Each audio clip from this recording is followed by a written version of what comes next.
I rank where the view is nothing less than phenomenal for how I express and project from my abdominal. The only view better, both my daddy and my mama know. No living parents, my sons give me balance. My wife is my serenity, this mic is my identity. The world is foul enough, that's why I write without obscenities. Provoking danger with broken language and spoken anguish. Begging to get hurt, why would you ask to go through changes? Yes, Lord, life's a chessboard, master the angles. Control the tempo, be the one who holds the info. Acknowledge is just as deadly as machete swings. When spoken, the truth is as potent as that Medellin. While others swear the style is free, I just let it ring. Our time is undervalued, soldiers make us better kings. My fans on my shoulder, reaching after better things. Today I take the shot, for them I'd rather set the screen. My mama told me follow my dreams. My daddy told me get it by any means. Stand tall, make him bow to a king. But I've evolved, you can see the result. Look in my eyes when you speaking to God. Life and for those who be caught up in using what I was taught with the muse. I guess they call it proving I'm more than an artist. Penciling out my darkest while stenciling out a harvest. And storing what gets me from A to B, just like garages. Instrumental with collages. Envision what I've been drawing. Broadway to give you rhythm like the great Lena Horne. So bent on, found comfort in the storm. Find peace and on when you see them others perform. Organized chaos, I'll cast it like hey ya.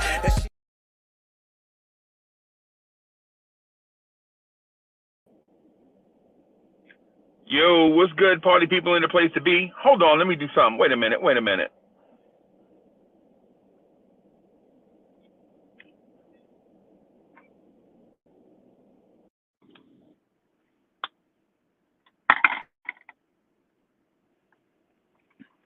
This is better. This is way, way better. Good mornings, everybody. Good mornings. What's good, party people in the place to be? It's your man, Uncle Freezie. What's happening? Sorry about the late start this morning. The wife needed peace and quiet in the house. They doing some kind of meeting, or they were doing some kind of something work related. And I was like, but I want to talk Knicks. She was like, shut up and be an adult. And so I was like, yes, ma'am. so I was like, yes, ma'am. Okay, I'll chill out. What's good, everybody? What's good? I'll be back in the studio in a few minutes, man. I just wanted to jump on with everybody. I got a lot of stuff that I want to talk to y'all about, man. I want to give y'all my first impression of what I saw on Evan Fournier's interview on the TV today. And I see now that this dude CP is fearless, like he ain't afraid to ask real questions. So he threw a couple of softballs, but he did kind of buzz. It was a I see you. Julian Blum is in the. And I'm trying to act like I'm. Julian Blum is in the building. Was good. Jermaine Royce is in the building. Juju 92 was good. Pierre Moise was good. I see you. Naruto, I see you. Don't power up. Don't power up yet. You know what I'm saying? Raphael, what's good? Chuck Allen, what's happening? I see you, brother. I see you. C-Mac in the building. What's good? Cully. Hey, Cully, y'all did a good job last night, man. Y'all was chopping it up last night, Cully. Y'all did a real good job. You and Hadouken. You and Duke did a really good job last night, man. That was great, man. Y'all did great, man. Hey, Old Head is in the building. Booker D was good.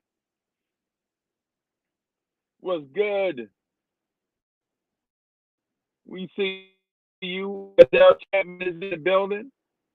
All-Star Sports was good. Stafford Don was good.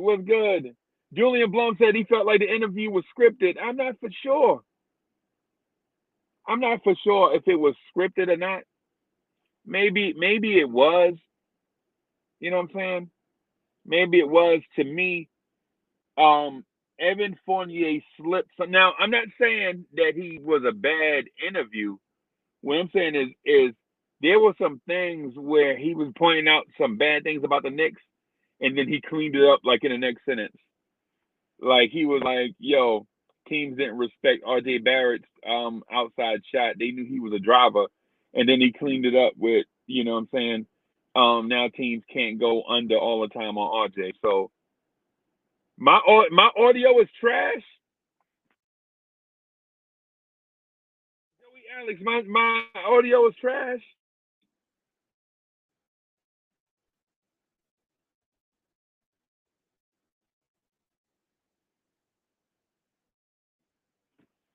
Yo, how my audio was bad? Okay.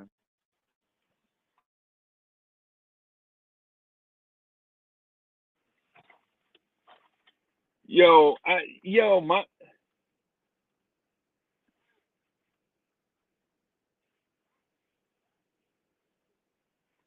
oh man. Well, I tell you what, I'm about 3 minutes away from the house anyway. I just came to get some gas station coffee.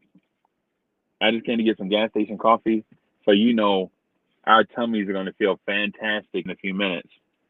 But I'm gonna just take it to the house, get back in the studio, you know what I'm saying?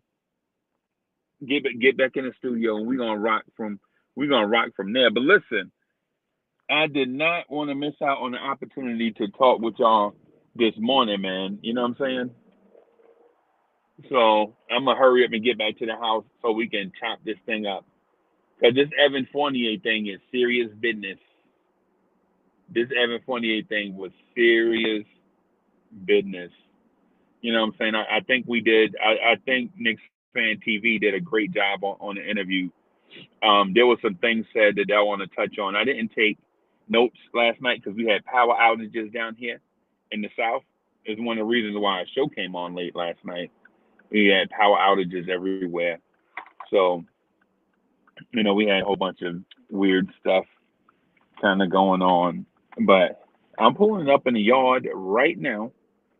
And so I'm going to jump in the studio real quick. Y'all hang in there. Y'all stay right here. Y'all stay right here. And I'm going to get out the whip and get started in the studio. Don't go nowhere. Don't go nowhere. I'll be right back.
Now that didn't take too long, did it?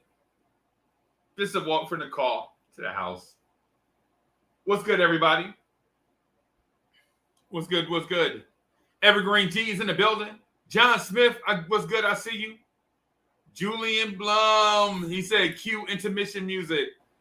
I should play some of that Keys to the City. I should ask Cully if I can get permission to play Keys to the City. Yo, Cully, can we play Keys to the City? What's good? What's good? So the Fournier interview was one that I'm kind of not used to. So it puts us in a weird situation. Like, we've never been in a situation where an active Knicks player would actually do interviews with the public. MSG usually controls that. Usually, over the past few years, that has been. Thank you. Yes. I am drinking the Knicks Kool-Aid. Y'all know I'm a Knicks fan, man. Y'all stop playing. Y'all know I love the Knicks.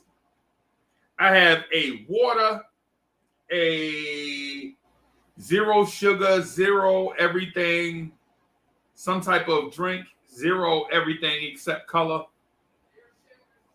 Yeah, zero, yeah. 19 comment NYC is in the building. What's good? What's good? Hey, Charles Turner said, CT3 says, Freezie, where you at in the South? I'm in South Carolina. I'm in the PD area of South Carolina.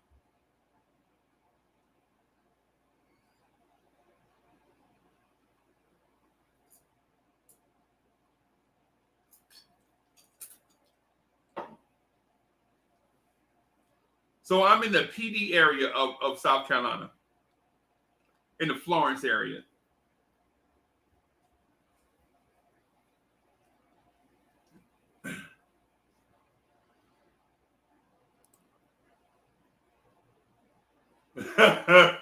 John Smith, you ain't funny. I see y'all. Yeah. Hey, Duke Bailey said, I'm in Lake City. Hey, man. Yeah, man. I'm in Darlington. Yeah, I'm in Darlington, man. When I say Darlington, people are like, where? Then when I say Florence, they're like, oh, I think I might have heard of that place one time.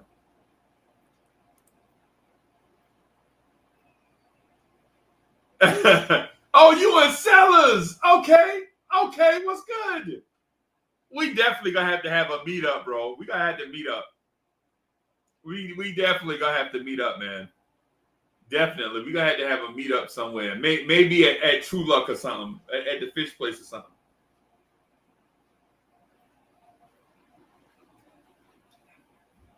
What's good?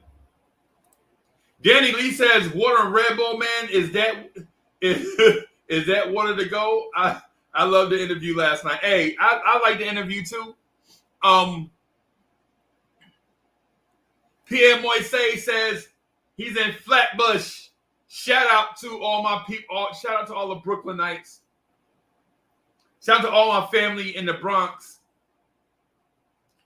Someplace called Soundview, something. I don't know. I hadn't been there in so long, man. I hadn't been to the Bronx in so long.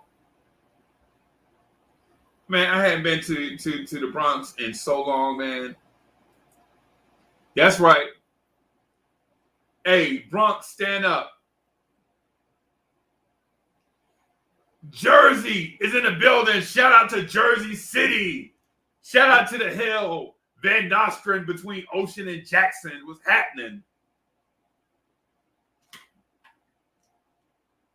What's good? Shout out to Jersey City. Shout out to the Hill. Greenville area. Up on the Hill. Van Nostrand. Armstrong. Woodlawn. Fulton. Dwight Street. Between Ocean and Jackson. What's good? Yo, hey, Stafford Don, that's what my Spartanburg area, that's what my son is living at, up there somewhere. Hey, Miss Mocha, what's the name of the town Rock live in? He lives in Anderson? Okay. Oh, he just moved. Yeah, my baby just moved to Anderson from Seneca. I don't know what that means. I don't know. Those sound like law firms to me. I don't know. I don't know. Pierre Moise says Chancellor Ave, representing for the Ave. Maplewood was good. Yeah, man.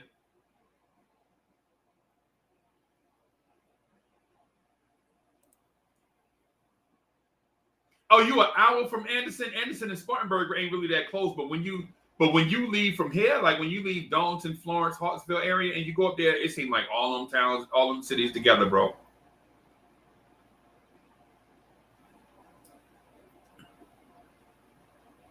You know what I mean?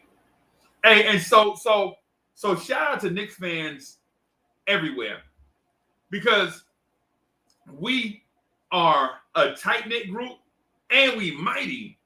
You know what I'm saying? Like, you could be walking somewhere and you'll just see so the three things I know you'll see when you go somewhere, right?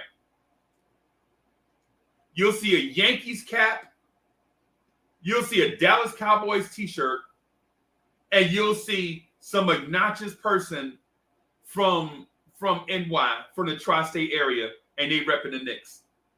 They repping the Knicks. Right? You be in the airport, like you'll be in the airport somewhere in Miami or something, and it'd be like some rude person talking real fast, and you know what I'm saying? You're like, hey man, Con, you don't know, man. I'm from Harlem. Oh, that's why. You a Knicks fan? Yes. Okay, we can get along. You know what I'm saying? All around the world, same song. Danny Landis is in the building. What's good? What's good? What's good? What's good? Sincere the Genius is in the building. Big Oso is in the building. What's good? What's good, Big Oso? What's good?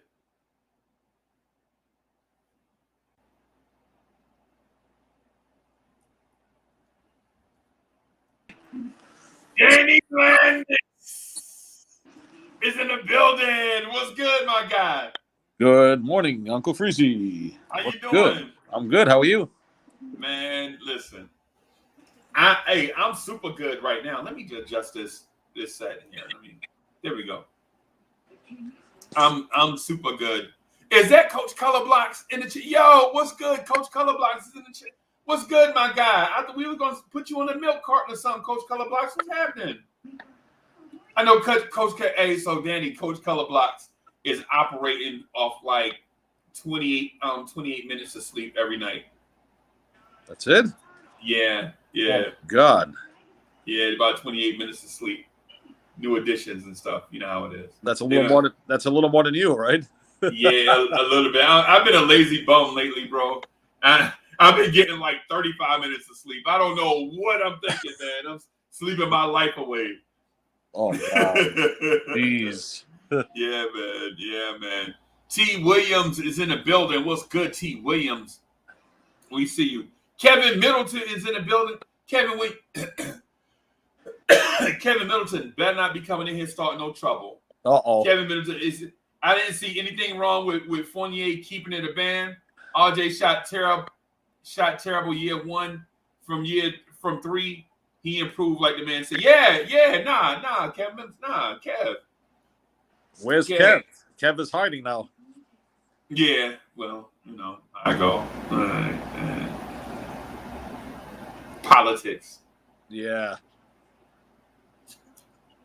Yeah, now Fournier was keeping it. Yeah, he was keeping it a buck. He wasn't dissing RJ Barrett. If anything, it was telling the truth. RJ was a terrible 3-point shooter in year one. He shot 30%. And so, well, I won't say terrible. I'll say bad. But you expect wing scorers to be able to shoot higher than 30% from three. But then at the same time, you don't expect idiots like David Fizdale to be tinkering with somebody's shot and making them worse. Fizdale, yeah. Yeah, you know what I mean? And as soon as Fizdale leaves and the dude gets his shot together, he shoots 40% from three. You know what I'm saying? So you like, why, if the dude could shoot 40% from three, why were you tinkering with his shot, dumb coach? And then when we need some type of strategy late in games, this dude is writing the word together on a board instead of drawing up a play. This dude is yeah. It Back your head. Yes, man. Oh my god. So Freezie, I missed the interview with Fournier. Did you see that? I didn't see any of it. Yeah, I saw it. I saw it in pieces, man. Like I was watching it, then the power went out.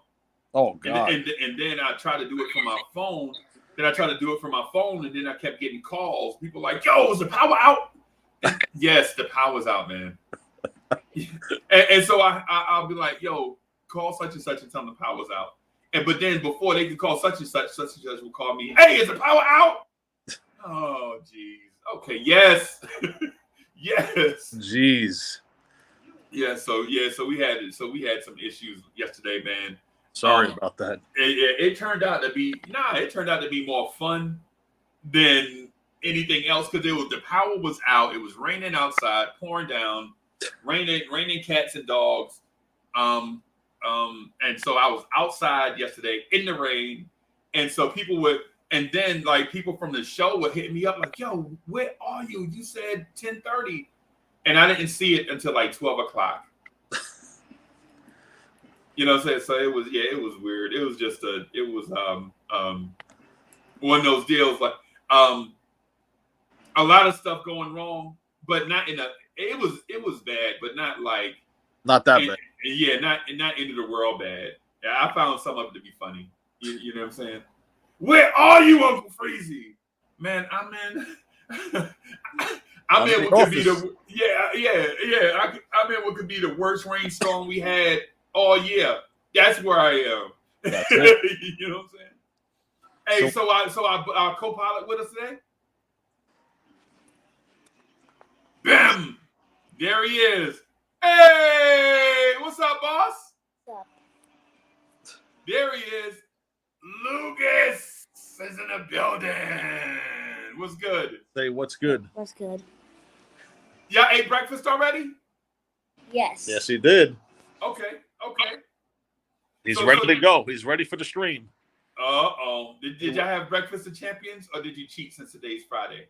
Today he had a bagel with scallion cream cheese. Oh, wow. Okay. Look at y'all. Okay. Hey, he's the one that reminded me to get on the stream. Yeah, like hurry up, Pops. What you doing? Yeah, that's what he did. Yeah. Since he woke up this morning after 8. No, before 8. What time did you wake up today? At 7:30? I think it was 7:47. 7:47. I'm like, Damn. Freezie's not up yet. Too early. Bro, I messed around and I ain't gonna lie to you. I took something for my back. Right? So I hurt my back at work. Man, dude. Hey, Danny, listen. Don't ever turn 40. Just stay like 32 forever, bro. You know, because when you get to be like a certain age, you know, everything hurts. Everything hurts. Yes. Everything. And then and not old man age, not like 70. I'm talking about like when you get older, but you still think that you're younger. You know, like when you're tied, like a Taj Gibson type scenario, where you're like, I can still do this. Yeah. But you're an old man. So, man, I tried to lift something that was like 300, like 400 pounds off the floor. Oh, because something was under it. All I needed to do was lift it up a little bit so we could pull something from up under. And the guy was like, "Nah, man, I'll be right back. I'm gonna go get the jack." And I was like, "Jack for what?" Uncle Freezie is Jack. That's it. And man,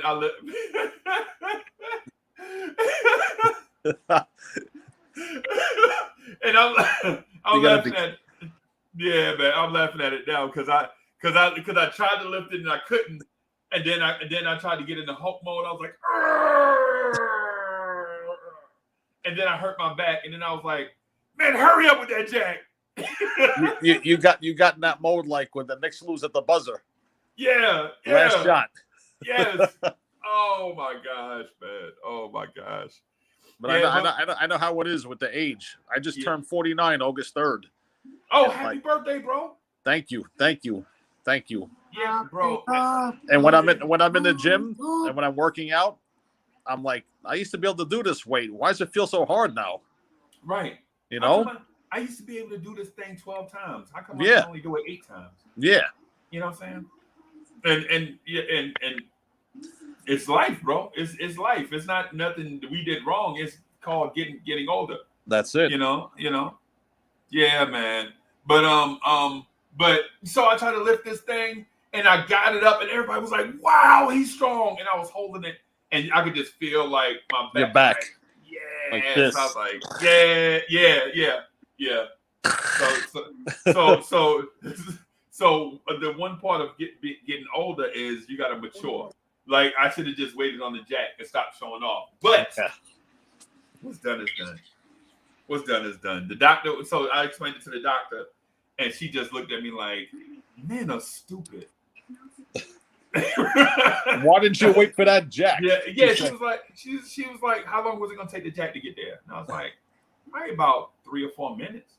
And she was like, "And y'all couldn't wait 3 or 4 minutes, and now your back might be messed up forever." Not Freezie. No patience. I'm a man, bro. I can't help it. That's you know what I'm saying? You did the Popeye the Sailor and ate your spinach. Yeah, man. Now I'm paying for it. No, I know. Yep. No more. So what did you see from Fournier? At what parts? What did you see him say? What was going on? I saw nothing, bro. So for one, Evan Fournier is a polished interviewer. Yeah. Very, very polished and very open. Right? Very, very open. You can't get him. What I noticed is you can't really get him off his spot when it comes to interviews. You know what I'm saying? Like, or in terms of this interview, but the thing I was nervous about, like if he did this thing in the interview with CP, that people would take bits of what Evan Fournier said, take it to social media and destroy him on it. You know what I'm saying? Like you know how Knicks fans get real nitpicky sometimes with stuff. You could say the smallest thing and they'll take it to the and shout it from the mountaintop. Yeah. And from a different perspective. But all of his answers were like, I can't take that and twist it. He was plain. He was clear. Really? Yeah, he was. Yeah. And not in a dry way, but in a way you remember Derek Jeter? How Derek Jeter used to do interviews? Yeah. Yeah. Like that. Yeah, wow. like that. Yeah. I'm not saying he's completely Jeter-esque because Derek Jeter had an aura. But what I'm saying is his delivery was one that you couldn't hardly take. It would take. It's a stretch if you took his words and twisted it. So what did he have to say? Like, what was he saying about the Knicks and whatever else? Like, what did you see? He said, first of all, he said Tibbs and Steve Clifford, the coach that he played for in Orlando, was similar, and they are. You know what I'm saying?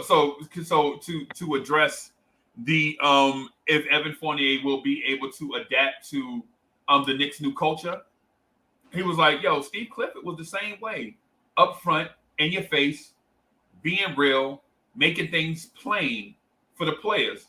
So all the players can do is get the assignment and go out there and play. They don't have to think about anything, right?" And he also said he always wanted to play for the Knicks. Really? And he said, too, don't get his words twisted because a lot of people say they always want to play for the Knicks when they sign here, and people take it as press jargon. But he was like, yo, if he was like, yo, the opportunity presented itself. I always wanted to be here, and so it was an easy decision for me to make. He's like the term. I just told my agent what I wanted the terms to be. The Knicks matched those terms, and the next thing you know, I was talking to Scott Perry and Leon Rose.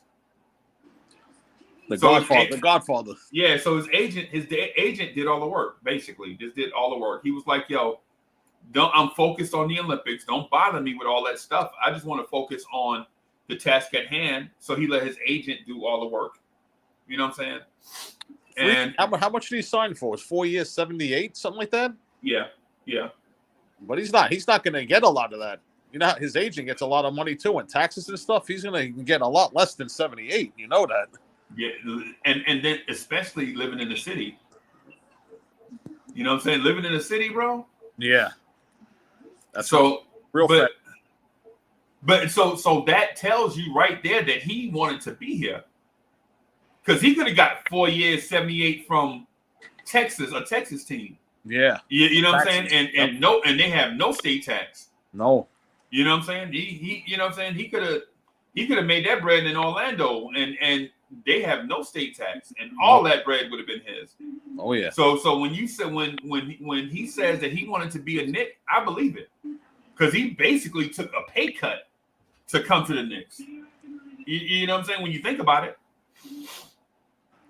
What did he say about the team? The way it's constructed? Did he say anything about it? Yeah, he liked the team. He was like, "Yo, the team is headed in the base." I'm summarizing what he says. Basically, the team is headed in the right direction. He likes the talent of Julius Randle. You know what I'm saying? Him and Kemba Walker have you know what I'm saying, can play together. Both are unselfish. You know what I'm saying? And he was like, RJ Barrett is an improved shooter. All right. Yeah. And then you know, of course, that Knicks fans calling in were asking weird questions, saying weird stuff like, "Yo, we want people that play hard and love being a Knick." Really? Come on. That's what you called in to say? Don't call in with that. That's not nice. Yeah. And then it was kind of basic. So but you can't control the phone, the callers. Yeah, of course. You know, because the fans are gonna say whatever. You know. Yeah, man. So Jason Camacho says anywhere that gives him 78 mil, he want to play. Nah, man, 78 mil ain't the same in every place. You know what I'm saying? Because he could have took that 78 mil, say, in Chicago, and still 78 mil would have been worth more in Chicago, because anybody live in the city, y'all know what the cost of living is like in the New York tri-state area? Bro. Everything is going up. Everything is going up. Right. That's what I'm saying. That's what I mean. I got cousins and them that they don't eat, man. When they come down here, so this is a personal thing. Like, you know, people have their own thing, like they smoke or whatever. And so they get down here and they buy cigarettes. They be like, I can't believe I could buy a pack of cigarettes for $5. You know what I'm saying? Up north, I don't know what cigarettes cost up north, but I'm sure by the look on their face, it's way more expensive than $5. Oh, of course. Of course. Gas is not even worth it. No. Car insurance, it's not even worth it, bro. No. You know. And I'm sure certain places are more experienced than others. I'm sure Uptown is more expensive than out on the island, but it's still in the same ballpark. It's still New York State, tri-state area. Yeah. You know what I'm saying? So, hey, so Booker D said $14 a pack. God. Oh my goodness. See, I don't smoke, bro, so I don't know. You know what I'm saying? That's crazy. That is crazy, bro. So now, and that's a little thing. That's just a habit. You know what I'm saying? That's just so for a carton of 10, that's like 14. I mean, that's like $140. That's terrible. Yes. And so down here, I think it's like 55, something like that, 50 something, or whatever. But yeah, so Fournier looks right at home in the city. He said he vacationed here, but he knows vacationing in a city and living in the city are two different things. He and his wife came around on a vacation Hey, DeRoss says $17. Oh Good my goodness! Lord. Wow, Good Lord, bro. Yeah, that's crazy. that's crazy. Yeah, But man. you can't control these callers. You know, I used to call like on the radio back in the days. Freezie, I used to call Steve Summers on the fan. Yeah, the fan. I was gonna say yeah. The schmoozer, Steve Summers. I used to talk to Brandon Tierney. You remember Brandon Tierney? Yeah, I remember Brandon Tierney. Yeah, he moved on to CBS. Yeah, he moved on. Yeah. Yeah. I spoke to Max Kellerman. I even got in a couple times with Stephen A. Smith, and you know Stephen A. Smith is wild. Yeah, he is wild, bro. And I got on a Michael K show once. It's hard to get on that show. Yeah, I bet you were on hold for like an hour and a half. Yeah. But I haven't called those shows in a long time. I don't have time for that really too much now. Right, and we honestly we really didn't have time back then. We just made time. You know what I'm saying? We didn't have time back then to get on the phone, be on the thing for an hour and a half for you to say, "Hey, I'm Uncle Freezie from Jersey City. I like David Wright. Well, thank you for calling." You know what I'm saying? Yeah, you know what I'm saying. So now when we have these platforms, thanks to YouTube and other social media platforms, that we can get on and we can chop it up and have conversations with people we never met, but have one thing in common or several things in common. You know, you start out with one thing in common, it's the Knicks, and then you find out later that you have a bunch of things in common based on how open you are to building relationships and communities and stuff. Like with me, I like the fact that we can, you know what I'm saying, build a community centered around, you know, a common thing, but also have other things in common. You know what I'm saying? I kind of like that. I kind of look forward to that. You know what I'm saying? So, but yeah, back in the day, I used to. So back in the 80s, I used to call this radio station Kiss FM to try to get a song played, right? And you would wait on hold forever. No. So you like, man. So you like, yeah. I have to wait an hour just so they can play that Dougie Fresh song. So I'm like, yo, I've been on hold for an hour, and the people on the phone like, so what? What you want? What you want to hear? Hurry up! Yeah. I'm like, you're like, the Dougie Fresh song. What's the Dougie Fresh song? And you like, you know the one y'all played last hour. And he was like, yeah, we just played it last hour, man. Why you calling back? Bye. You know what I'm saying? So yeah. So now we have these platforms that we can do joints, man, which is good. You know what I'm saying? Hey, Freezie, the funny thing, I was thinking this morning about LeBron, about that decision. I'm still like so TO'd about that. Bro. Coming to our house in Connecticut and announcing I'm taking my talents to South Beach. Right. How can he do that? How can he do that here? Why would he do that for? I don't understand that guy. And you know what? I'm gonna tell you this about LeBron, man. LeBron has not. I respect his talent, and I respect the fact that he came from a bad situation as a little boy in Akron, and made it to where he is now, doing movies with Bugs Bunny and stuff. I respect all of that, right? Some of his decisions, though, I think turn people off, like us. You know what I mean? And so it's like the old saying. It's like the old saying goes, right? Fortune for one brother is unfortunate for another brother. You know what I'm saying? Like you know what I'm saying? Like the fact that Cleveland got LeBron James and they won championships was fortunate for Cleveland, but it's unfortunate for the Knicks. You know what I'm saying? The fact that he came to Connecticut, the Boys and Girls Club, to announce that, you know what I'm saying, that he was gonna, you know what I'm saying, take his talents to South Beach. Yeah. See, the fortune for Miami was unfortunate for us. You know what I'm saying? Why did he just go to Miami and do it? That's what I'm saying. That's like putting a knife in our back. Right. And twisting it. Right. You know? I had friends that day, Freezie, calling me. Oh, he's coming here. He's coming here. He's coming here. Tons of people calling me. And I was hyped. I'm like, maybe he is, because he's announcing it here. Right. And then Miami. Imagine. Right. What kind of heartbreak that is. So it's unfortunate. It was unfortunate for us because Miami had been our longtime playoff rival. So not only did we not get LeBron James, That's why our rival loaded up on talent in one day. You know what I'm saying? And one day they were choosing between Amari Stoudemire, Carmelo Anthony, Chris Bosh, and of course, Dwayne Wade was going to resign, right? So so Miami had the world at their doorstep, and they chose Chris Bosh, and not chose Chris Bosh, but I guess he did choose Chris Bosh because he signed there, but Melo was like, nah, I want my money, and they didn't want to take a chance on Amari Stoudemire because of his knees, Yeah. So and the Knicks and classic Knicks faction was like took the highest risk, high reward play, and it backfired, like Wile E. Coyote. Yeah. You know what I'm saying? So instead of Wile E. Coyote putting the Roadrunner in a cage, instead of him putting Roadrunner in a cage, he just decides to throw an anvil off a cliff.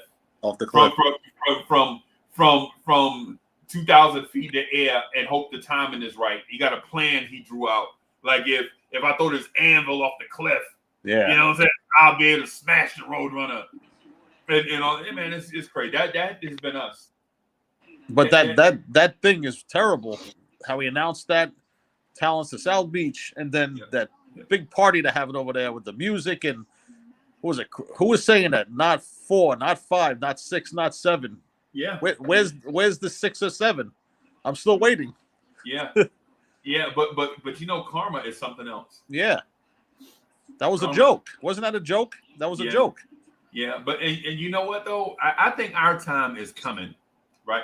Yeah. But I'll be honest with you and the chat. I'm gonna keep it a buck with all of y'all, right? I think our time is coming. I think our championship is coming, but I don't think it's gonna be the Kemba Fournier years. I think it's gonna be the RJ Obi years, Quickly years. When they get in their prime, when those guys become 4th, 5th, and 6th year players, I think that those are going to be the years that we're going to contend for championships, right? Because I say that because free agents and homegrown talent view the NBA differently, right? Say for instance, hey, you watch baseball, man? Mets. Yeah. So you remember how Cal Ripken was playing for the Orioles back in the late 80s? Yeah. And you like, why does this dude play for the Orioles, man? Why don't he just go somewhere? Yeah. So why don't he just sign with the Blue Jays? Go. You know what I'm saying? Why don't he just sign with the Blue? Because the Blue Jays had everything. Man, listen. The Blue Jays in the late 80s had everything except the shortstop, right? All they had to do was trade for Cal Ripken, and they would have a mega team. Yeah. Because they had George Bell in the outfield, yep. Jesse Barfield, all them dudes, right? They had Fred McGriff on first base. Did they have Danny Tartable too? No, he was from Kansas City, and he Kansas was City. Yeah. Man, Danny Tartable had the biggest arms for an outfield I've ever seen in my life, bro. Yeah, he was good. Yeah, man. But yeah, they had all this talent, and they had a catcher, Kelly Gruber. They had all these pieces, and you were like, Cal, y'all lose 100 games a year. Why don't you just go somewhere? And he's like, nah, man. It's about lineage. It's about roots. My pops worked for this organization his whole life. I just want to come to work every day and play baseball every day. That's it. You know what I'm saying? And you're like, but you losing, bro. It don't matter. We'll get better. But the reason why I bring that up is because a lot of times when a cat is drafted, you can tell they have that connection to a team that embraces them that you can't get by just signing on a free agent thing. You know what I'm saying? It's like playing for your country, kinda. You know what I'm saying? like you step it up again when you play for Team USA. You know what I'm saying? Or play for Team France. You know what I'm saying? So I'm not saying that Julius Randle is not a great player. Julius Randle is a great player, bro. Yes. And I think Julius Randle is going to have the best season of his career this year. Yeah. Right, and I'm gonna get into that. I'm gonna get into that a little bit later. Matter of fact, let me preview that. Hey, y'all. So I'm gonna talk about Julius Randle having potentially the best season a New York Knicks has ever had. I'm gonna talk about that in about 15 minutes. Yes. The greatest season a New York Knicks has ever had. I'm gonna talk about that with Julius Randle. Right. So, but what I'm getting at though is in terms of championship. I don't know if this team right here is built for a championship, but it's built like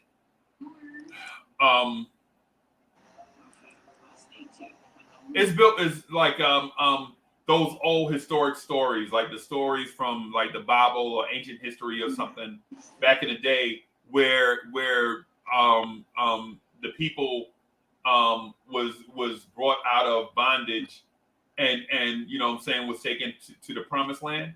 Yes. But the dude that brought them out of bondage never made it to the promised land. You know what I'm saying? Yeah, he would, you know what I'm saying? So this is where I think we are right now. I think we are out of the lottery for good with this team, right? Yeah, we are. And we are destined to be a perennial playoff team, right? But in order for us to take the next step, championship level, I think you have to consider the growth of Emmanuel Quickly, Obi Toppin, Mitchell Robinson, RJ Barrett, and those guys being the torch bearers to the next level, right? And that's what I'm thinking. That no offense to Kemba Walker and Evan Fournier, because they you know these dudes are fine players, right? But Kemba Walker hadn't won a championship in the pros. No. Evan Fournier hadn't won a championship in the pros. You know, Alec Burks hasn't won a championship in the pros. Not that I believe. Nerlens Noel has never won a championship in the pros. Taj Gibson has never won a championship in the pros. You know what I'm saying? So Derrick Rose, none of them guys. So even though they want to get there, they have never done it. They have never even been on a team that has been carried by somebody else, and they were a supplement part. But on this team, they're the primary guys. Yeah. Right? But RJ Barrett has been on a team that sucked. Right? Drafted by a team that sucked. Had terrible coaches. Right? And so now you take RJ Barrett with the RJ Barrett mentality, like, hey man, listen, I believe not only are we gonna win championships, but we're gonna win multiple championships. And MSG. And people just sitting around just random willy-nilly are saying, man, that's a pipe dream. Brooklyn got 3 Hall of Famers. Well, and they probably got 4 if you count Blake Griffin before. Blake, yeah. Yeah. You know what I'm saying? But that's semantics at this point. What I'm saying is you know how it is. So what I'm saying to you is this team, if you're patient, hey, Hewlett Samuel, what's good? Hey, Paris Duggar, I see you. I see you. I'm with you. But you know what? I'm gonna say this, right? If we're patient with these guys, I think they can win us multiple championships, right? It'll be like that 1995 Rangers team. Was it 95 or 94? 94 Rangers. Team? 94. 94. I'm not a Rangers. I'm a hockey fan, but I'm not a Rangers fan. I think that was 94, right? When the Knicks were with the Rockets, right? The same year? Yep. The weird Bobby Bonilla year. Oh, I think they're still paying him. Yes. We owe him $1 million every year until 2035. Wow. That's crazy. And he won't accept the buyout. And I don't blame him. No. If I'm Bobby Bonilla, why would I take a buyout? I'm not taking a buyout. Yeah, Bobby Bonilla. Yo, I got my own holiday. July 1st every year is Bobby Bonilla Day. Hey, they need to make that a holiday for us so we get paid extra for that. Yeah, man. So, Bobby Bonilla Day. Yeah, July 1st. That's it. Oh, that thing drives me crazy, bro. We got 14 more years of that. I'll take it. That's already celebration. Yeah, man. You know what they want to say, Freezie? Like, to the years now to compare to the 80s and 90s, all those players, they wanted to stay with their teams. You didn't see people going back and forth to different teams. Right. If you name all the superstars back then, they would stay on their team. Who can you mention that left? Right? Yeah, right. That's my point. You know? That's the point I'm getting at. And the thing is the reason why I use the Cal Ripken example is because Cal Ripken won a World Series early in his career. I think he might have been a rookie, a second-year player. It might have been a rookie, right? And rookies come in, and a rookie come in, and they get that feeling like, oh man, we won the championship this year. We can do this every year. Nah, bro, you go to the championship every year. But the feeling is that such that if everything lined up, then we could do it every year. But nah, about 4 years later, that Orioles team was, oh my God, the Orioles team was trash. And if you're Cal Ripken, you're like, yo, I'm not used. Why don't I just go somewhere else? But now when you drafted by a team, you have a connection for them to them. It's like when my grandbaby be born, you know what I'm saying? It'd be like 20 years, it'd be like, yo, with the number 1 pick in the draft, the New York Knicks select Uncle Freezie's grandbaby. That's it. You know what I'm saying? Yes. And so the connection will come all the way through. Like, you know what I'm saying? Like, you like, yo, you connected to this thing forever. You know what I'm saying? So, you know, I'm saying that to say, you know, this, man. I think we should, if we're patient with the process, I think we can get something out of this process. You know what I'm saying? Going down, if we're patient with this journey that we're on, I think we'll be rewarded at the end of the once we arrive at the destination. Hey, Freezie, right? I've been waiting so many years. I've been watching the Knicks before they drafted Ewing, when they had Ken Bannister, Louis Orr, Rory Sparrow, Trent Tucker, Darryl Walker, Gerald Wilkins, Michael Ray Richardson, yes, yeah, I'm telling you, bro. Bill Cartwright, bro. I tell this story all the time, and people hate the story, but I feel compelled to tell it. Right? When I was little, I went to school one day, man. I was little. I think I might have been like 6 or 7 years old, right? And I walk up to Mr. Williams at, PS15. I walk up to Mr. Williams' desk, and I'm like, "Hey, Mr. Williams, what's going on?" And he's like, "Uncle Freezie, go to your seat right now." And I'm like, "Hey, Mr. Williams, what's happening?" I'm like, "You our guy. Why are you so mad?" You're like, "Uncle Freezie, go to your desk, pull out some paper, and just draw a doodle or something, but get out of my face." Right? And I'm like, "Mr. Williams." He's like, "Don't make me call your mama." Uh-oh. And I'm like, "Oh, boy." So I go back to the desk, and I'm talking to my homeboy, Jermaine. I'm like, "Jermaine, what's wrong with Mr. Williams?" And so Jermaine was like, "I don't know. He been acting funny all day." And so Jermaine was like, "Yo, I'm going to go ask him." Right? So Jermaine go up to the desk, and I could see Mr. Williams just. This is back in the day when teachers used to let curse words slip, not cuss at the kids, but he was like, "Yeah, Jermaine, go to your desk." And Jermaine came back. He was like, "Yo, something wrong with him." And Mr. Williams was the nice teacher, bro. He was the one. He'd be like, "Yo, you want another chocolate milk, man? Go ahead. They ain't gonna do nothing but throw them away. Hey, get you another chocolate milk in the lunchroom or whatever." I'm like, "Okay." Yeah. You know what I'm saying? And they like, "Man, y'all want some more bologna?" And Miss Bertha, "Man, get them some more bologna. Y'all can't keep it for yourself." You know what I'm saying? Just some, you know what I'm saying? He was that teacher, right?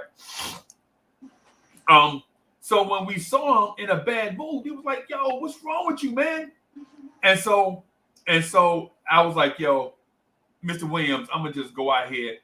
Mr. Williams walked out the room, and so I grabbed the erasers off the board, and so I just took So Ms. Mocha was like, "Yo, how many times she texted me, how many times you gonna tell the story about Mr. Williams?" but listen. So I go outside, get the erasers, right? Cause I had carte blanche. I was like the teacher's pet, bro. Me and him used to talk Knicks.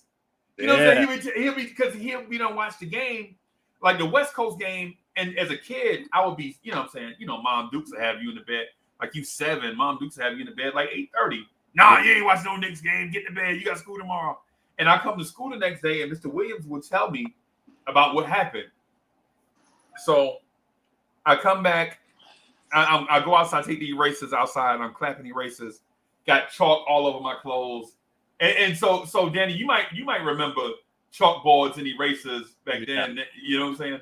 So I'm out there, and I'm like, and they out there cussing. The teachers out there smoking and cussing. Right? This dude's like, I didn't realize it. Like these dudes was like in their 20s, like 25, 26, 27 years old.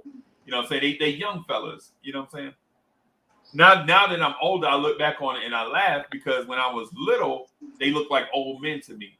Yeah. You know what I'm saying? Like somebody 26, 27, 28 was like an old man. I'm like, man, I hope don't nothing bad happen to him. He's 28 years old. That's he it. Might kick the bucket. You know what I'm saying? but that's what the way you think when you 7, 6, 7, 8. But I go out there and I hear a teacher from another grade. I think he was like a 4th grade teacher.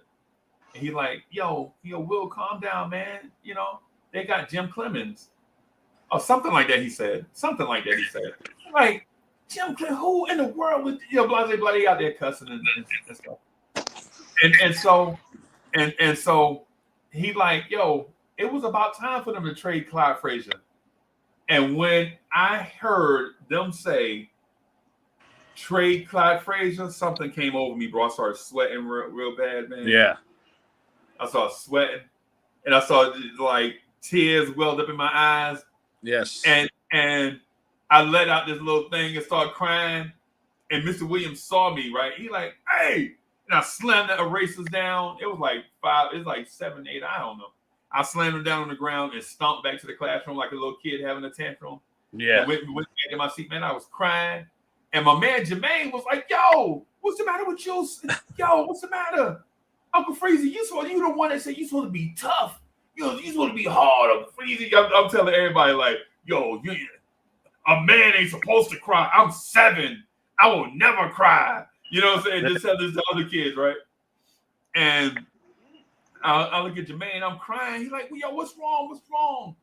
And so this girl that I had a crush on named Delia was like, yo, Uncle Freezie, what's wrong with you? What's wrong with you? What's happening? And so I look at Jermaine and I say, the Knicks traded Clyde Frazier. And Jermaine look at me like with them. You ever saw that movie, Shrek? The movie Shrek with the little cat have the eyes and all that stuff. Be about to cry. And so I'm like, yo, the Knicks traded Clyde Frazier. And my man is like, both of us crying. Yo, it was crazy. Eli M, what's good? What's good?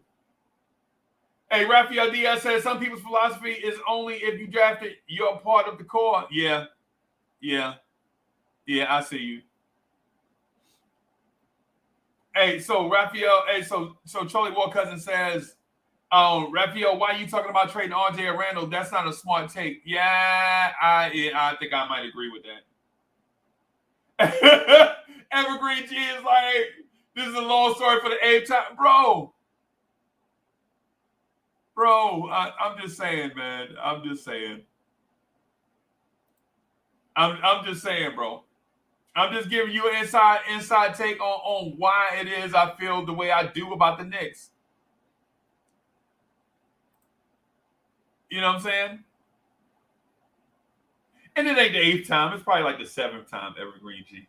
Evergreen G don't have no patience. Evergreen G don't have patience, man.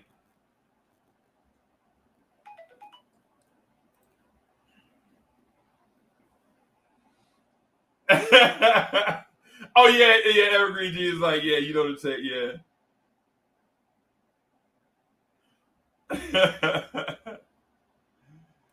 Hey, Raphael's like, yo, I'm sick of it, man. So you want to hear the Julius Randle take? Yeah, me too, man. I'm gonna get to it, bro. I just needed some time to you know what I'm saying, to elaborate on some other things just real quick.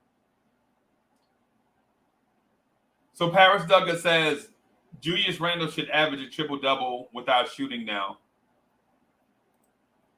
And PMR says, like, fast forward, Uncle Freezie. We tired of hearing about clapping erasers and Mr. Williams and Clyde Frazier getting traded.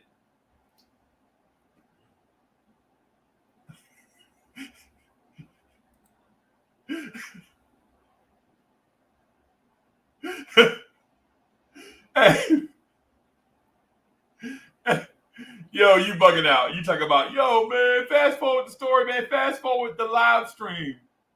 Right. What you think? Hey, what you think this is? You think this is Back to the Future, bro? I could just get in a DeLorean and then just fast forward through time or whatever. Come on, man.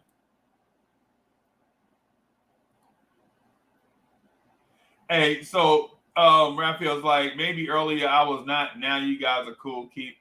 Yeah, man, we gonna keep them. We gonna keep them, man. Jay Singh is in the building. What's good? So here is the thing. Hey, Mr. Williams, if you watching, you could have handled that situation a lot differently. All you had to do was like, Uncle Freezie, I got some bad news. You know what I'm saying? You ain't had to get all in your feelings about Clyde Frazier getting traded. Because then you got everybody in their feelings.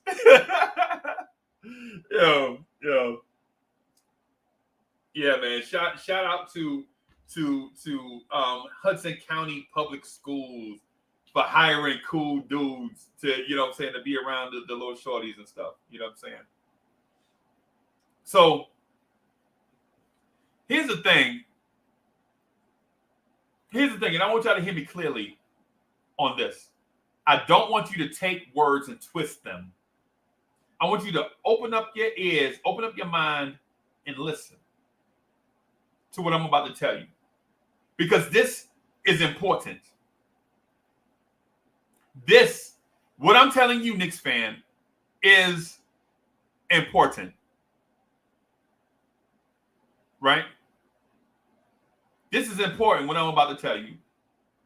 And I don't want you to twist words or formulate an opinion before you have all the data. Right? Because as Knicks fans, we don't have patience. Right? We think the world owes us something.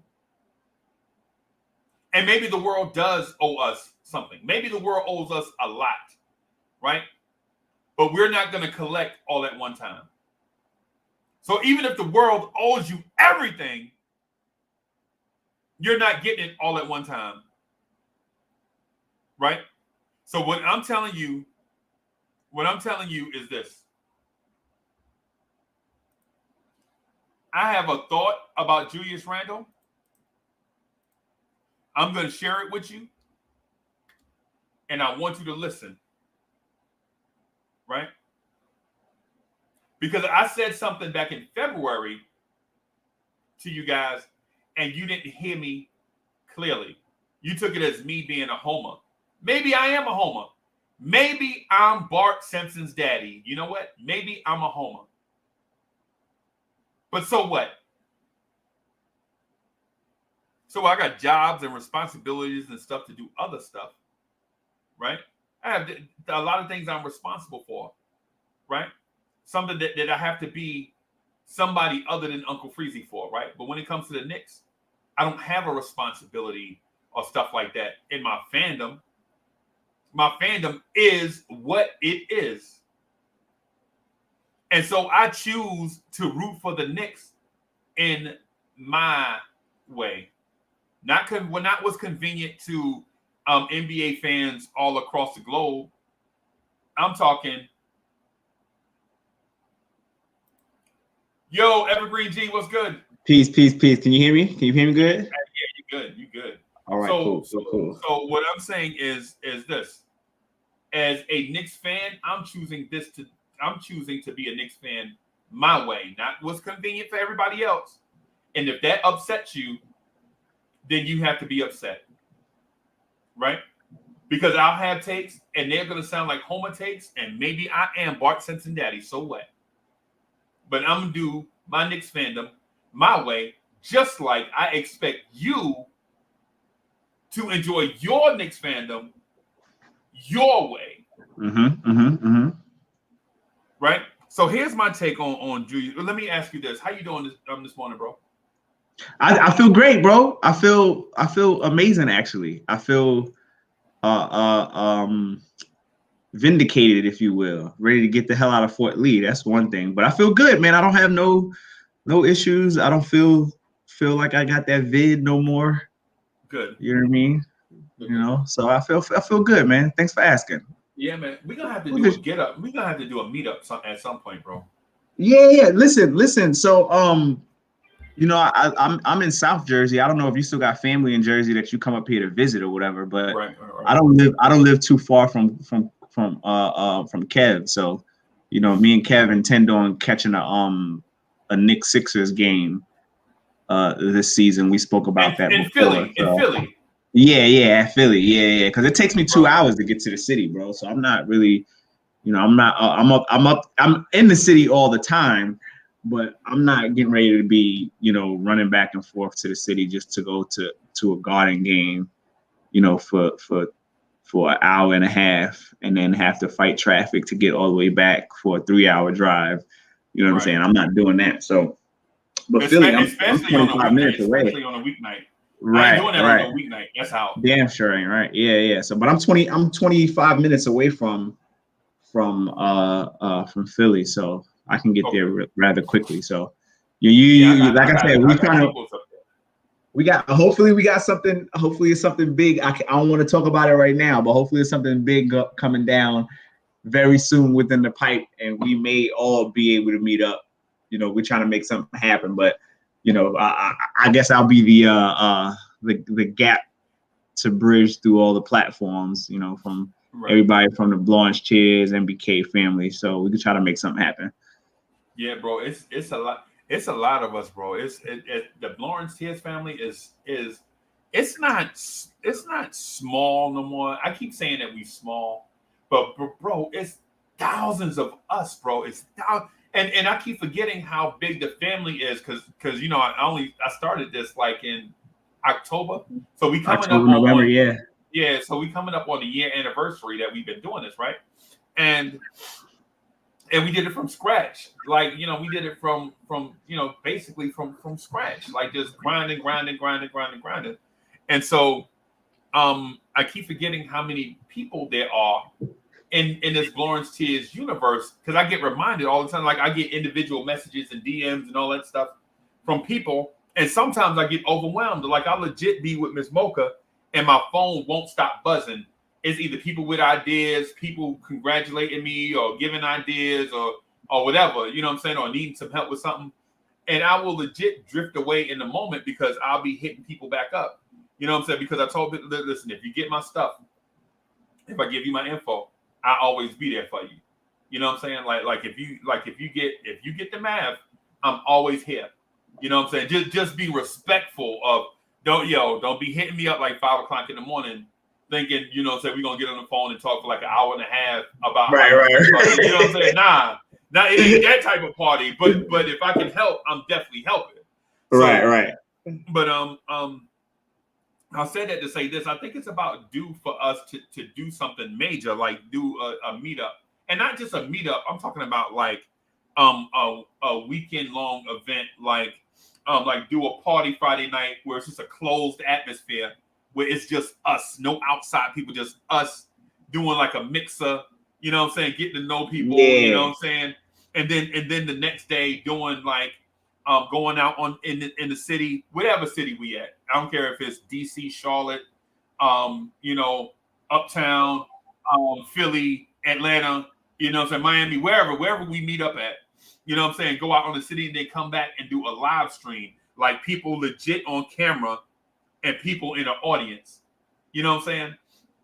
And then the next day, you know what I'm saying, do like a video or something, and then end it with another party / mixer, you know what I'm saying? And then that way we could get on the road.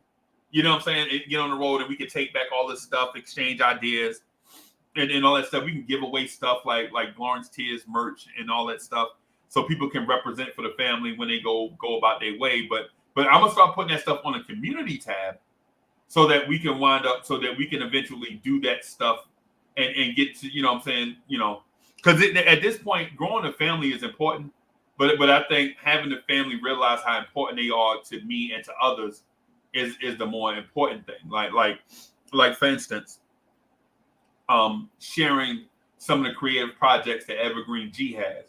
You know what I'm saying? On platforms and all that stuff, because because your opinions are important, and I feel like my opinions are important too, but they're not as important as other stuff, because our opinions are going to change and grow and morph. You know what I'm saying? As we get more information, and a smart person is always gonna.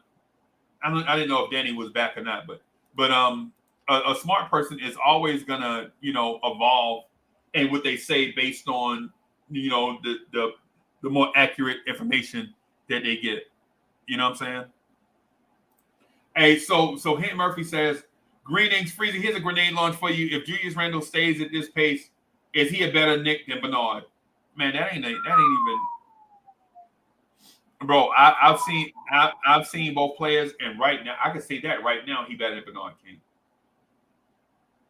I can say that right now with confidence, bro. Julius Randle, but listen, so since he that's gotta be specific. Is he a better Knick? There's the asterisk. It's not is he a better player? Is he a better Knick? I'm gonna say. I don't see Bernard King. I don't see Julius Randle with a cape on, with the white plush cape, with the crown on his head. I don't see him doing no photo shoots like that out in Brooklyn nowhere. So we gotta give Juju some confidence to want to go out there and do stuff like that. Right. So, but is he a better player than Bernard King? Certainly, right now. Right. But is he a better Knick than Bernard King? That's a good question. That's a good question. I'm gonna go so far as to say no. Right. He needs a cup. He needs at least another contract to be able to take that type of, you know what I'm saying, that type of aura away from Bernard King as a better Knick. He's on it. Well, I guess you could say if he does something like what Bernard King did as far as what he's doing for the city, yeah. As far as the aura of who he is as a person and what he did on a marketing level, then yeah, he has time to do that now since he's on his second contract with us. But right. I'm not gonna say he's a better Knick than I'm not gonna say he's a better Knick than Bernard King. Nah, not yet. So I have a Julius Randle thought. I'm gonna share it real quick, and then y'all will know. Hinton Murphy. Yeah, Bernard King only played 208 games with the Knicks. Right. 208. So out of a potential 246, he played 208 in 3 seasons. Yeah. So what I will say is this. Yeah, this is how I feel about Julius Randle. I think Julius Randle is what they call a freak of nature. At 6'8", 254 pounds, you don't see guys that can move like Julius Randle, right? Give you an example. Anthony Mason, they said, was 6'7", 245. And he was huge at 6'7", 245. Huge, right? They had Charles Oakley listed as 6'7", 220, right? And Charles Oakley, to your eyes, was huge. I'm sorry, what was Oakley? 6'9", 220? I think that's what let me check. Let me double check just for people that think I don't like Oakley. No, I don't like Oakley like that, but it is what it is. Let me see. I'm gonna just to be sure, just to make sure. Where is Basketball Reference? There it is. So Charles Oakley was 6'8", 225 is what they had him listed at, right? And Charles Oakley looked like he was huge, right? In an era in tough man basketball, right? tough man basketball, right? Well, Julius Randle is 6'8", 254, bro. 6'8", 254, right? The only guys I know at 250, 6'8", 250, or in that range, 6'7", 6'8", 250 are LeBron James and Zion, right? Did that have the and I understand by me saying this, people are going to say Julius Randle's not as athletic as Zion. That's not what I'm saying, right? What I'm saying is for a dude 250 pounds to do the things that Julius Randle can do on a basketball floor is unheard of. You don't see guys 250 playing point forward. Right? Give you an example. Draymond Green is 235, 6'6", 235, right? Julius Randle outweighs that man by 20 pounds, right? And he plays point forward from the power forward position, right?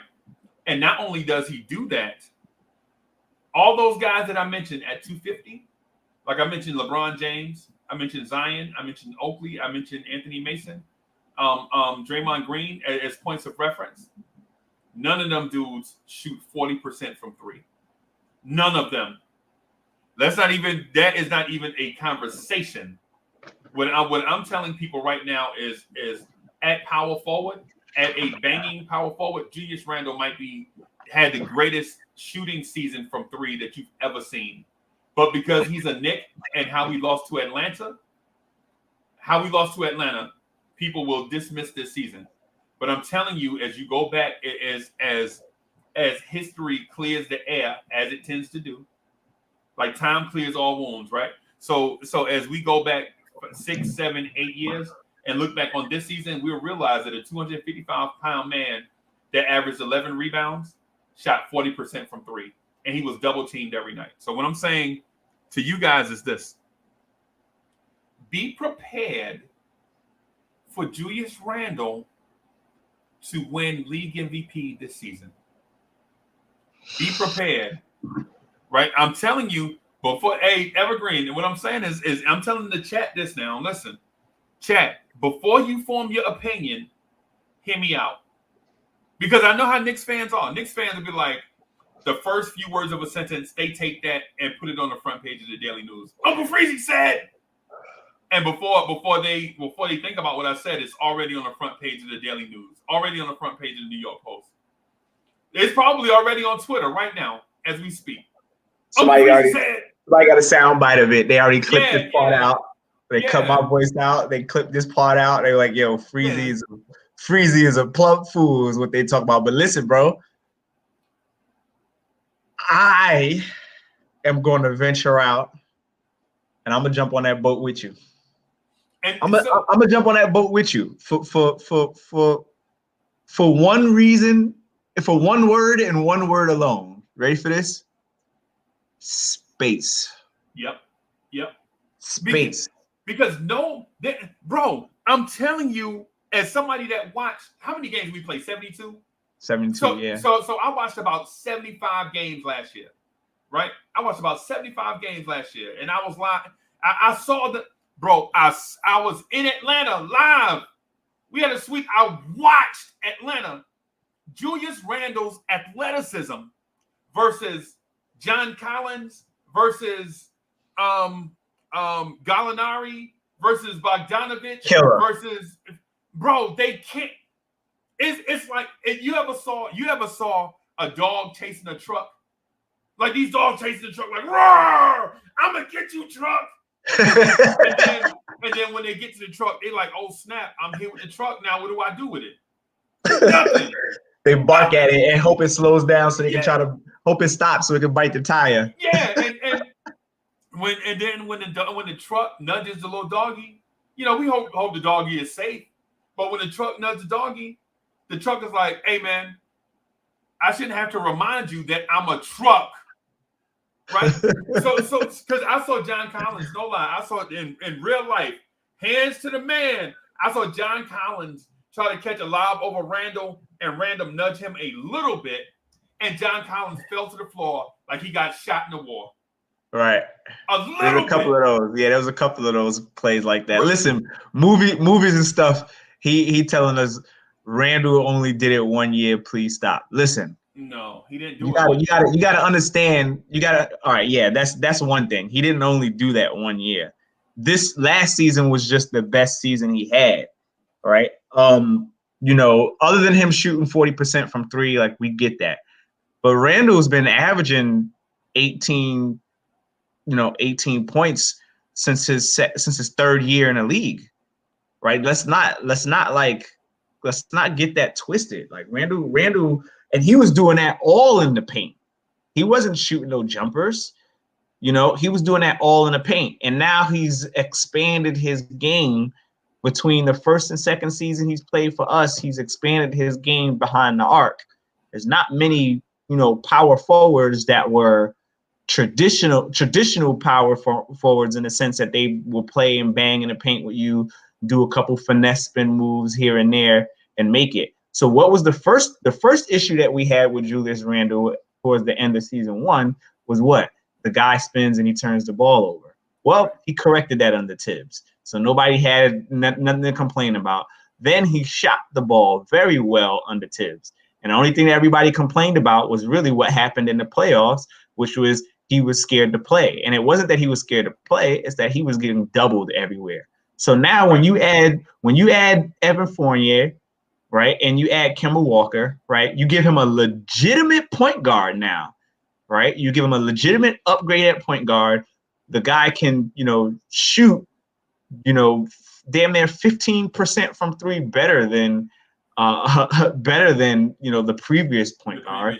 The guy averages more assists than the previous point guard, right? The guy is a clutch player. He's going to draw more attention and more space. Now you're not going to have any of those double teams, really.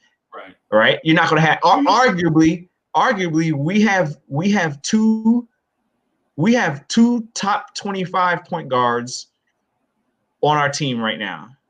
Arguably, between Kemba Walker and Derrick Rose, we have two top 25 point guards, and either one of them can start. There's no argument in that. If you want to put Kemba Walker at the 20th point guard and Derrick Rose at the 25th point guard because of his number, I'll give you that, whatever. But obviously, he's out of all of the point guards in the league, out of the 200 and how many players in the league right now? Out of close to 350 players. Out of the 350 players, you have the top 20. You have two top 25 point guards that are here to assist in all things Julius Randle. Then you have a guy that can shoot, that demands attention behind the arc. And demanding more attention behind the arc is what's going to keep Julius Randle away from getting double teamed. So now these traditional power forwards that he's faster than, that he's stronger than, can't double him anymore. They can't get bailed out anymore. If there was ever a season that Julius Randle could compete in the MVP rankings, simply because of his skill set alone, it would be this season while we got these 2 point guards. So don't sleep on it. We're not saying that he's going to be the MVP, right? And this is directly at movies and stuff. We're not saying he's going to be the MVP. We are saying that based off of space and space alone, the writings could be on the wall for a blue and orange guy to be at the top of the league. And I mean, hell, he did get an MVP voting last year, did he not? Right. He did get one. He got an MVP vote last season. Right. When he got doubled and triple teamed. So now he can't get doubled and triple teamed because the threat is there. So there's a problem. Yep. Just like Alawai said, he still was a double-double with no handle, right? And that was in the beginning. Now he's got a little bit of handle for a big power forward. He's got handle now, or at least he's more controlled with his handle. And he doesn't have the double team to come help out to kill him, to strip the ball from him. So now those finesse spin moves actually look like finesse spin moves the way they're supposed to, as opposed to jumping and spinning in the traffic. Right. This might be his year. This might be his year. Oh, that's all I'm saying. Excuse me. What I'm saying is there is no doubt this is going to be a career year for Julius Randle. No doubt, right? That this is going to be a career year for Julius Randle. And the reason why I say that is because of the obvious stuff, right? Because Evergreen, you know what happens? When I put the numbers up, people are like, man, numbers can be tricky. But what about the eye test? They go like, well, you can't go by the eye test. How do you quantify the eye test? Well, it's twofold. For one thing, the eye test is I know what I'm looking at. And the numbers are just a measure of what has happened. That's it. The numbers are a measure of what has happened. The numbers, we don't use numbers to project. We use the numbers to tell you what happened, right? So I'm going to tell you this. I think Julius Randle is going to have the greatest statistical season a New York Knicks has ever had. And that's including the Carmelo Anthony Knicks tape year. It's including 1990 Pat Ewing's, the year Pat Ewing got robbed for the MVP. I think Pat Ewing averaged like 29 points a game or something like that. Let me look it up. I'm gonna look it up. Patrick Ewing in 90 got robbed of the MVP because the league loved Michael Jordan at the time, and they still love Michael Jordan. Tibbs is gonna. That's crazy. Randle is gonna make the offense slow. That's crazy. No, Tibbs is. You know, Tibbs is the reason the offense is slow. Tibbs is the reason that they bring the ball up and playing the ball half court. That don't have nothing to do with Randle specifically. Yeah. That because Tibbs says he wants to play a half court game and take better shots, not be stinking up the percentage and taking bad shots. That's not a Randle thing. It's gonna be Randle's fault. Oh, right. Come on, man. Are you actually movies and stuff? Are you actually watching basketball? You got to be watching. Maybe I think what it sounds like is he's just here to listen to what people say, and then he gets all of his basketball knowledge from there. That's crazy that you said that. Maybe. I mean, maybe. I didn't say Randle could play fast. This is not it's not about Randle. And if you really want to be real, yeah, I think Randle can play fast. That Lakers team that he was on. That was a fast up and down running team. That New Orleans team he was on, that was an up and down fast break team, right? They were up and down. He got the majority of his points on that New Orleans team in the break. So yeah, I think he can play fast. His skill set driving, you can see where he drives. He can play fast. But what you guys interpret as fast, the NBA is a fast sport.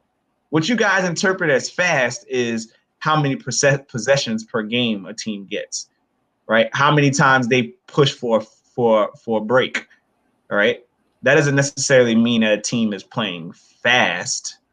That just means that the team's attempt is to get the ball in the same motion and move north and south, not east and west, right? There's a big difference between the two. But Julius Randle really only knows not only knows, but his entire career up until the last 2 seasons have been predicated on driving down the lane and getting points. Who can guard Julius Randle one-on-one? Name me if you name me 5 power forwards that can guard Julius Randle one-on-one and shut him down, I will stop this argument right now. Power forwards. Okay, so Giannis can guard him. Bam Adebayo can guard him. He's a center, bro. Yeah, but okay. All right, let's clarify. He's a center based off of what Miami has. Ask him. He's really a power forward.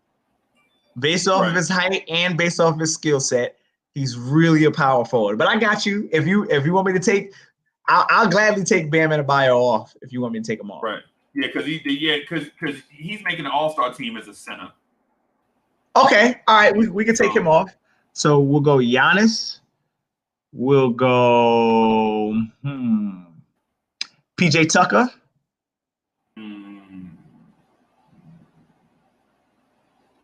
No, you don't think PJ Tucker can guard him?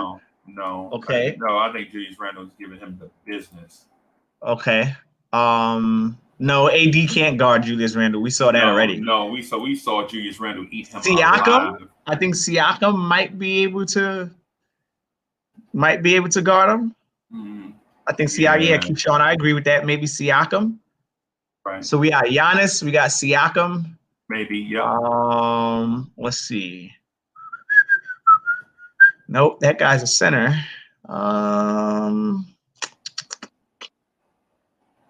Yeah. Yeah, man. Yeah.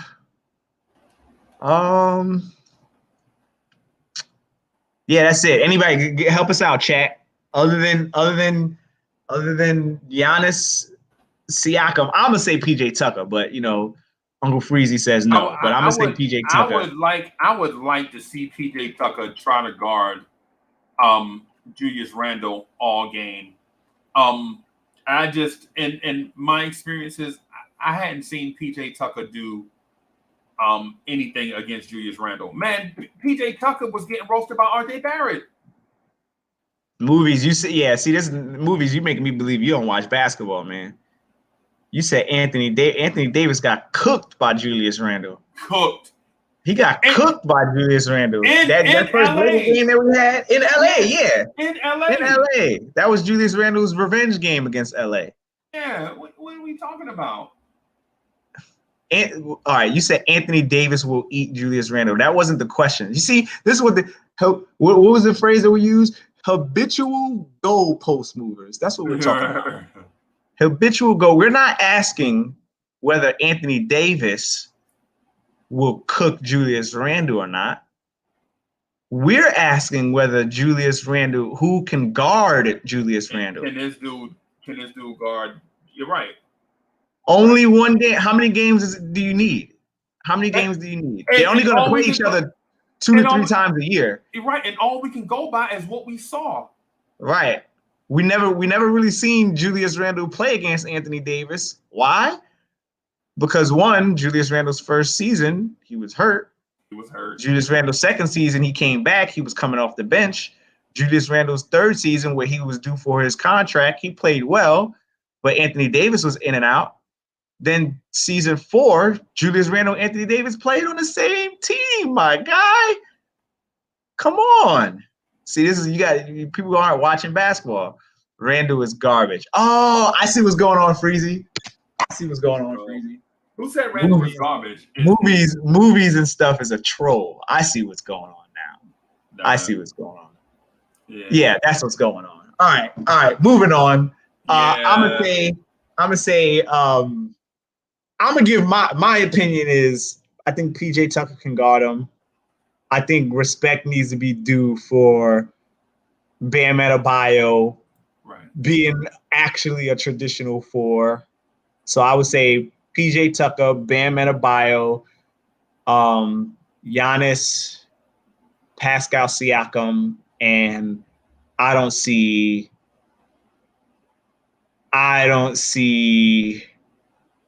anybody else in the league that can one-on-one that can guard Julius Randle at the power forward atmosphere. We talking about power forwards. Kawhi can guard Randle respectfully. Kawhi Leonard can guard Julius Randle. Okay. I don't think that's really happening. He says respectfully though, so I think that respectfully asterisk comes into play if Julius Randle's kind of trying to play on the outside, maybe. I'm not giving you the Kawhi, but I think it's vice versa too. So let's not get this twisted. Like Randle's not guarding Kawhi either. If Kawhi is playing his game, Randle's not guarding him either. Right. So there's respectfully. Yeah. So the reason why I even mentioned it is because at the mere mention of Julius Randle being elite, can't take cover, right? At the mere mention of a Knicks player being elite, the first thing Knicks fans do is like, oh yeah, no, we can't have elite level players. because of PTSD, right? Because they want to root for the underdogs like Michael Beasley. Remember Michael Beasley? You remember Henry Ellenson? They in the garden chanting King Henry for Henry Ellenson. You know what I'm saying? I mean, come on. You remember Derek Williams? You remember Derek Williams? Hey, easy. Don't. I like Derek Williams. You remember Quincy I like that guy. Acey? Yeah, I'm saying, I but remember none of these dudes are Julius Randle. Bro, what I'm saying is this. Hear me out. Hear me out on this. We don't want to call Julius Randle elite, but we want to spread love for the left-handed Melo. Dude said he the left-handed Melo. Michael Beasley said that. And people are like, yo, but I like Uncle Freezie. I like Michael Beasley. Nah, that cat is not Julius Randle. Stop it. Right?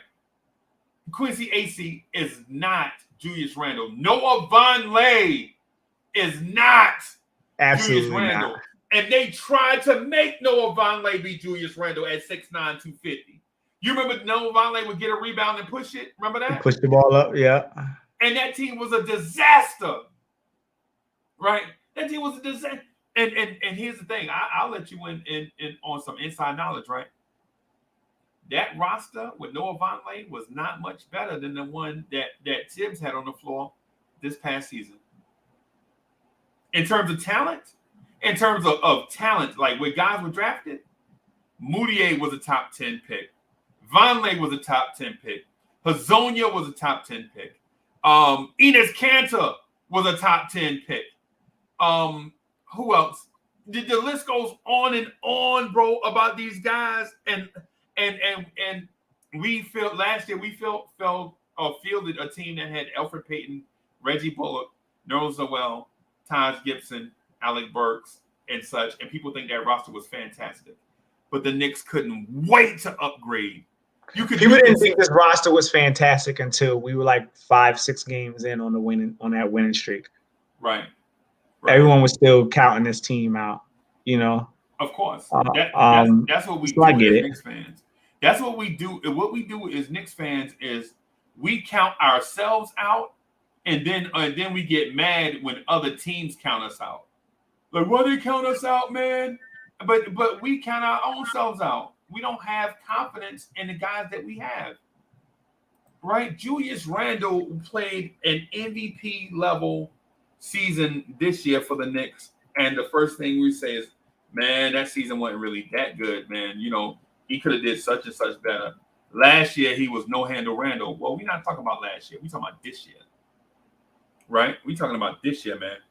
I mean, when are we going to stop disrespecting our own players? I mean, come on. When are we going to stop this? When are we going to stop saying RJ Barrett is not such and such? Right? I don't think that's going to happen. Right. They're definitely not going to give. RJ's a number 3 draft pick for the New York Knicks. They're not going to give that boy no respect. We know that. We've seen that. So people got to stop having that expectation that they will. Well, you know. So how do you say we're not getting respect when we won't respect ourselves? Oh, I don't have this issue. I'm all the way in. That ain't my problem. It's you know, if anything, I would like to think that I'm one of the guys that's, you know, very critical of the team, but at the same time, very objective when it comes to the team. I try my hardest not to make really bold assertions without having some type of facts or evidence to back up what I say. You know, there's got to be some type of, you know, continuity when it comes to that, because if not, nobody's going to take anything that you say seriously, you know. So when you say crazy stuff like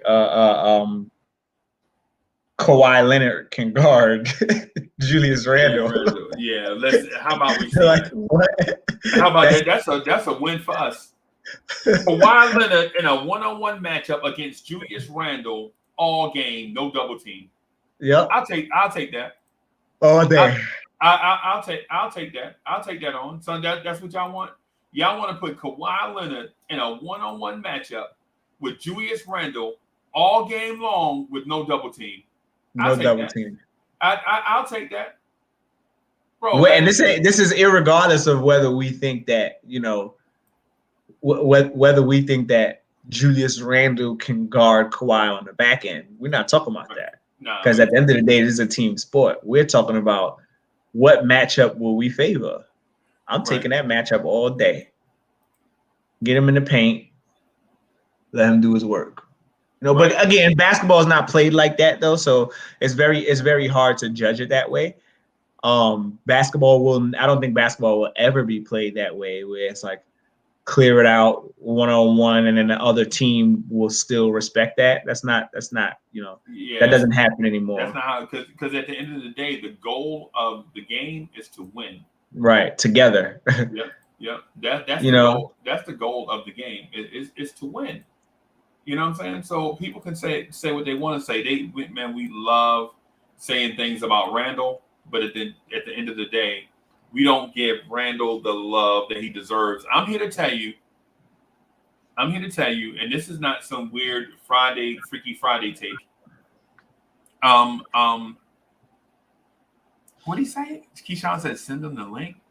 What are we talking about? Yo, what about, do you think Sabonis didn't have a hard time, you know, I mean, everybody had a hard time guarding Julius, but Sabonis did a pretty decent job against Julius Randle when we played Indiana.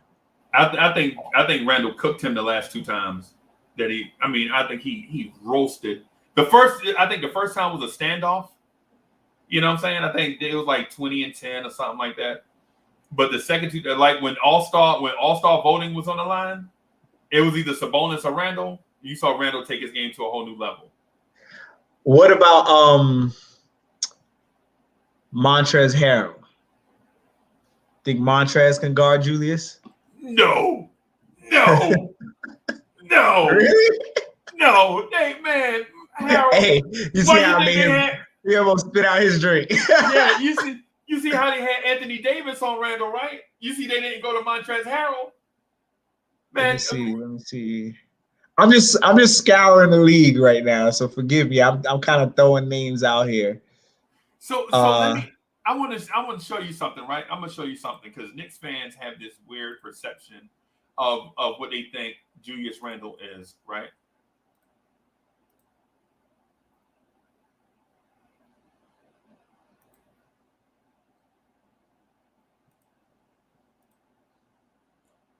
All right, so on the screen, you'll see Julius Randle's career stats, the important ones, right? Right, so Knicks fans say, hey, man, Julius Randle only did it 1 year. But if you look at year 5, year 6, and year 7, that dispels the rumor. All you have to do is look at data. That's it. You don't have to make up storylines, bro. The data is here to support. The dude is consistently a 20-10 guy. Right? 20-10.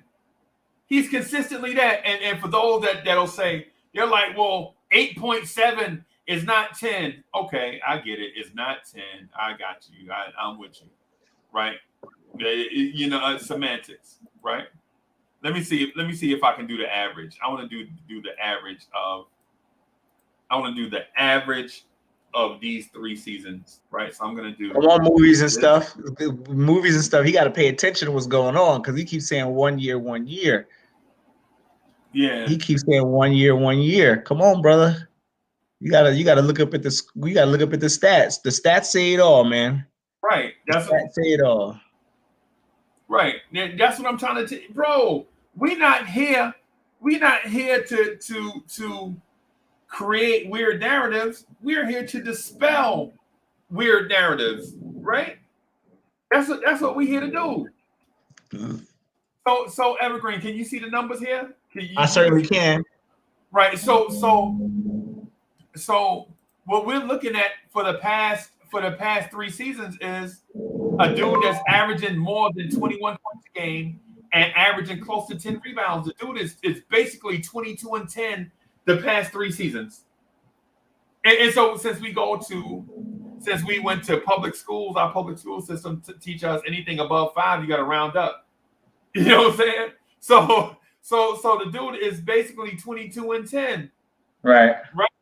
So what are we talking about, Knicks fans? Why are we bashing Randall? Why are we bashing Randall? One more year. Right? Yeah, man. Yeah.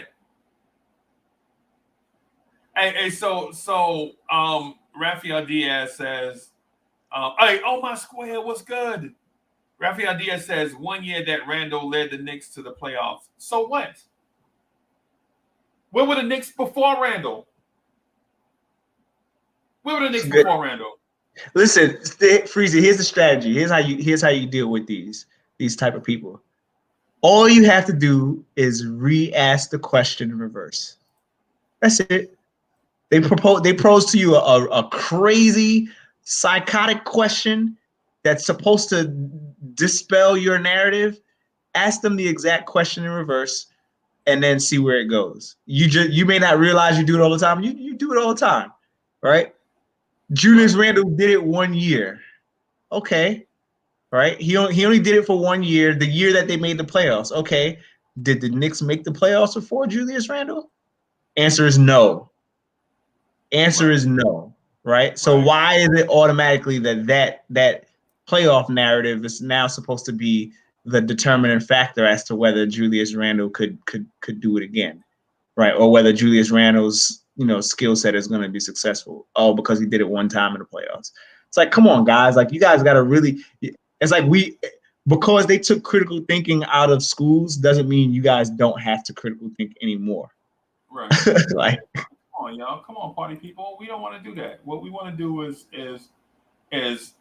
give people credit for their work. That's it.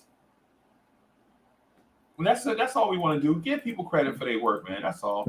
That's right, Juju 92. That's right. Yeah, give my man credit. Why we bashing our guy? It's our guy. Come on, y'all. Why we bashing Randall? He averaging 22-10. And y'all keep saying it's only been one season, but year 5, 6, and 7, year 5, 6, and 7, that's 3 years. What are we talking about? But Knicks fans are hard to please, bro. They want Julius Randle to put up these numbers and win a championship and do magic tricks and park a car and cook their food for him. That's what they want Randle to do. He ain't gonna do all of that. Knicks fans are hard to please, and some Knicks fans just want to be heard. Right. So sometimes Knicks fans say absurd stuff because, saying they just want to be heard. And if you just want to be heard, whatever, this is the place. So Movies and Stuff says Randall is garbage, man. Stop spinning your tires, bro. Stop spinning your wheels, bro. You stop spinning your wheels on this one, bro. Just come on in, man. We trying to embrace you, open arms. We ain't trying to fight over something stupid.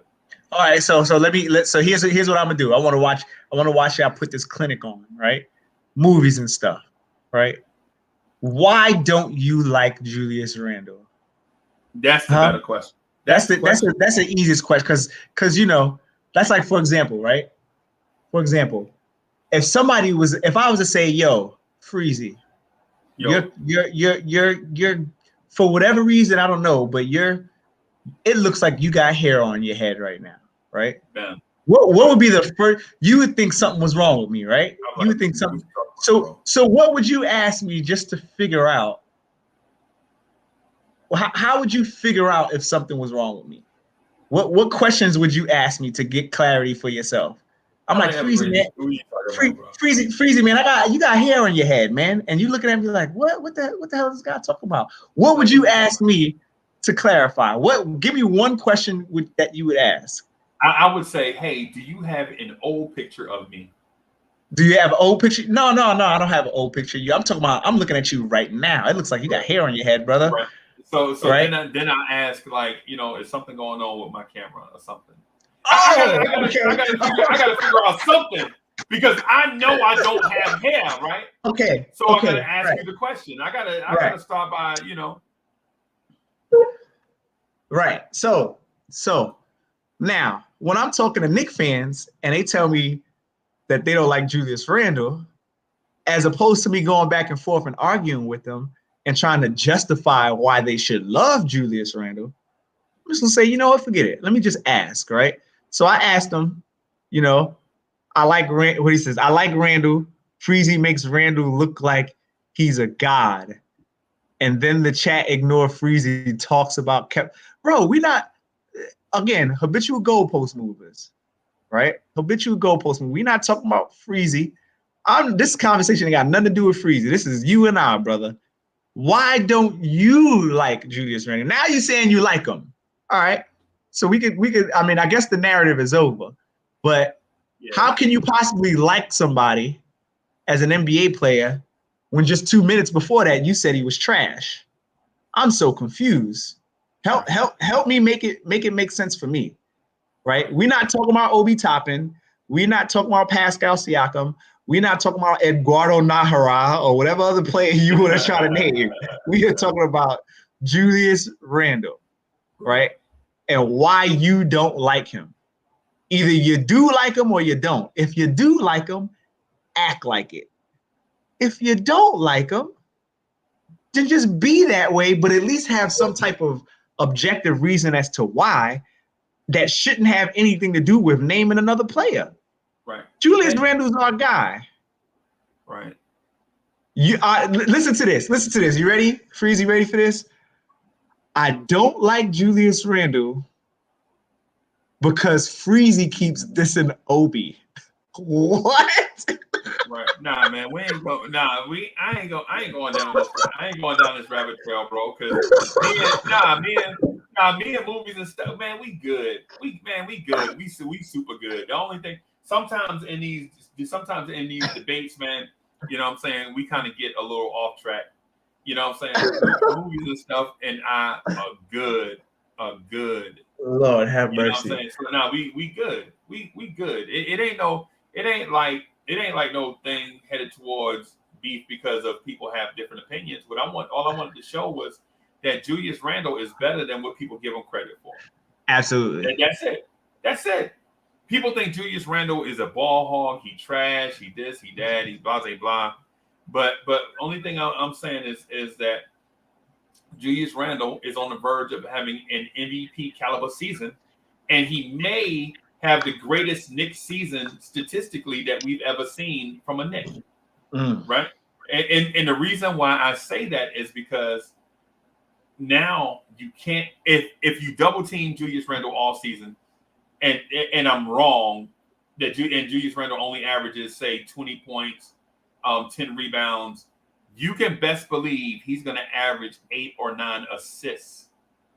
His assist total is going to skyrocket because when he passes out the double team to a wide open Evan Fournier, I will bet that Evan Fournier, a really good NBA player, can knock down wide open shots. I'll be willing to bet you that RJ Barrett, a very good NBA player, can knock down wide open shots. So if teams want to pick their poison and they pick the blue pill, which is double team Julius Randle, then the other guys are going to have MVP caliber. I'm sorry, not MVP, but great seasons. I trust Kemba Walker knocking down wide open jump shots. Mm-hmm. You know what I'm saying? I trust RJ Barrett knocking down wide open jump shots. And so if these guys knock down wide open jump shots, that means Julius Randle's assist totals are going to skyrocket. Robert Pye is in the building. Robert, peace, King, peace. Yeah, man. Hey, Jesse, what's good? What's good, Jesse? He says RJ is an absolute beast. Hey, Forbes and Phil is in the building. What's good? Salute. Yeah, man. And so what I'm saying is this. Like I don't want to put Randle on a pedestal, but I would like to project based off the data that we saw. Right? I'll put the data back up because what happens is a lot of times we say one thing, but the data tells a different story. Right? The data, and here it is right in front of you. Julius Randle, the last 3 seasons, averaged 21 points. I'm going to say 22 points a game. Right? 22 points a game, 10 rebounds. Right? My only stat that's concerning was his field goal percentage at 45%. You would like your power forward to shoot 50%, but he was double teamed all season long. The third most in the NBA, according to Synergy Sports. Right? The third most. And this dude is not a top. I think most people will agree that Julius Randle is not a top 15 player. We can name 15 players in the NBA that's better than Julius Randle right now. Starting at the top, LeBron James, Kawhi Leonard, you know what I'm saying? Anthony Davis, Giannis Antetokounmpo. You can name a bunch of dudes that are better than Julius Randle, and there's no harm in that. Just by Julius Randle being in a conversation is an honor. You know what I'm saying? So what I'm saying is this, right? Julius Randle getting double teamed the third most amount of times, and he's barely a top 20 player, means the math is off. Because you would figure the best player in the NBA would get double teamed the number one amount of times. Right. You know what I'm saying? You would figure the 15th, 20th player would get double teamed 15th or 20th most amount of times. Not the 15th or 20th best player get double teamed the third most amount of times. That means whoever is the third best player, say Kevin Durant. Say Kevin Durant is the third best player. And I'm just throwing out a name. Because your list may be different from mine, and we don't want to get into that, right? Right? You know, the thing is for the 15th, 20th, 25th best player to get double teamed the third most amount of times means that his supporting cast was not up to par. Right? Because Evergreen, is that unrealistic? No, I don't think it is at all. You know, and that's what we clamored for this whole season, right? This whole off season was to make sure that we get some type of upgrades, because we all saw that basic deficiency. We all knew what the deficiency was. It was nobody else on the team could score. First, it was nobody else on the team can shoot, and then we let Tibbs coach the way he was supposed to coach, and all the people that were charged with shooting, you know, damn, everybody shot over 40% or at 40% at least. All right, so we couldn't stay on that notion anymore that we need shooters. We couldn't stand on that square. Right. We had to move into a different square. Yeah. Well, now it changed from we need shooters to we need scorers. Right. So we all knew that was there. All right. Which is why, you know, I wholeheartedly agree with the notion that Julius Randle might have the best statistical season of his career this coming year. You know, he might be, assuming he comes with at least the same amount of tenacity that he did last season. You know, he might be in the running for MVP. And if you want to be real, based off of votes alone, technically he was last season. Technically, but you know, that's neither here nor there. I don't want to you know, upset the wrong person by stating the obvious. And then someone saying that I'm, you know, Evergreen's using semantics. That's not what I'm here for. Right. Now, but based off of the floor opening up and the space opening up, you know. Yeah. What do you want me to do?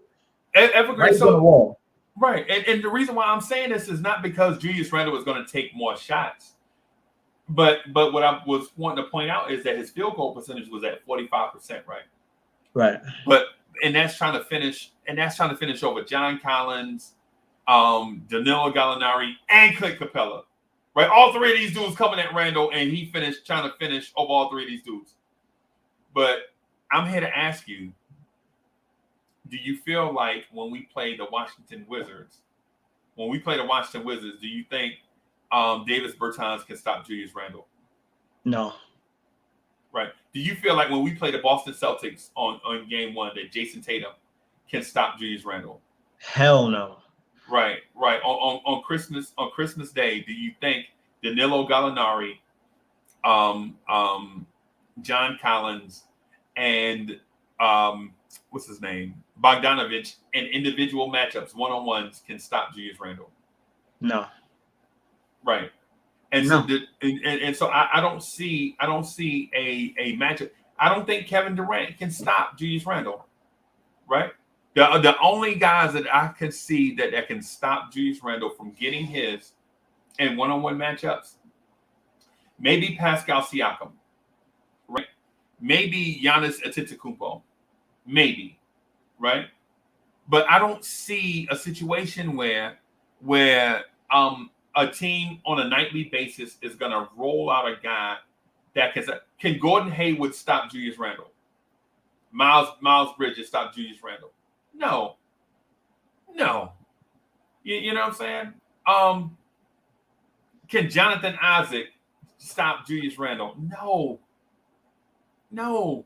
What you learn when you're watching NBA defenses play, you learn how much respect an organization has for another team based off of the type of defense they'll play, right? So the Atlanta Hawks had zero respect for the New York Knicks based off of the way they played that double team. Yep. They don't like we all grew up in the hood, so we all kind of know, one of the codes of the streets. What do they say? Respect the shooter, right? Right. That's what they say. If you a shooter, right? If you a hustler, and you walking around the streets, you a hustler, you out there getting money. One thing you got to do is you got to respect the shooter, right? Whether you was getting money pimping, whether you was giving money on the corner, right? You always knew, when that shooter been around that corner, let me act like I know who he is. Let me act like I know what's going on here. I got to respect that shooter, right? Atlanta didn't respect none of the shooters. Right. Because we didn't have any really like that. We had Reggie Bullock, but all you got to do is just force him to not get the ball. Right. He's not going to create his own shot. They knew you either get a catch and shoot or you get a 2 dribble and shoot. Right. After that second dribble, it's a wrap. So, you don't got to respect him. RJ Barrett is a catch and shoot guy for last season. He's not going to dribble you off the ball. So you don't got to respect the shooter. Now they have to respect the shooter. They have to respect what RJ Barrett did at 40% from 3. They have to respect Evan Fournier at 40% from 3. They have to respect a guy that can create his own space, get into the lane we want at 36% from 3. They have to respect that. So now, when Julius Randle was sitting on that box, one-on-one, and those defense are coming and saying, "Yo, we don't gotta respect that shooter." Okay, don't respect the shooter. That's fine. You're gonna learn, right? Because we know that Julius Randle can distribute that ball, especially from back to the basket. He don't have a problem distributing that ball. Right. We know he can do that. Right. So every team now has to respect the shooter, and it might take a while. It might take the first 20 games before teams are like, we got to respect, like, what's going on here? The stuff that we were doing to Julius Randle is not happening. Julius Randle for the first 2 games is only getting 15 points, but Evan Fournier got 22. And RJ Barrett got 18. Right. And Kemba Walker got 16. Right. That's not what their starting lineup was looking like last season. Right. They weren't able to close out games. And then as soon as they start to let up and say, "Oh man, we got to play 1D now," right? We got to play 1D. That's the same thing as that shooter coming around that corner. Everybody say, there go Pookie. Yep. Let me not help out over. Let me not crowd out over there, because I know he got that thumper over there. He got that pistol over there. Right. You got to pay attention to that stuff. Right now, once again, I'm already on record saying that I did not want Evan Fournier here. What he has done is won me over based off of that slick talk New York stuff. He good now. I'm a slick talking New Yorker myself. So if you come in and you talking that gas, all right, show me now. See, what people don't know about me is, yes, I consider myself a New Yorker, but I was born in the show me state. I was born in Missouri. Right. So I'm enamored by the slick talk. I'm from Soundview. I'm enamored by the slick talking New York stuff. Yo, I swear. But at some point in time, you're gonna have to show me. I swear, I think we cousins, bro. Because I heard Pop Dukes talk like 3 years ago. And I was like, Because that's where my family from is. That's where my family is from in the Bronx, bro. Yeah, so, But I hadn't been there in a long time. We might be cousins or neighbors or something. Well, my father's from St. Louis. My mom is from the Bronx. Okay. So it's a bit of the opposite way around. So okay. So I'm cool. I'm cool with you. We could be cousins. I'm cool with that. We could be cousins. Let's get it. Bam. Bam. There it is. I'm cool with that.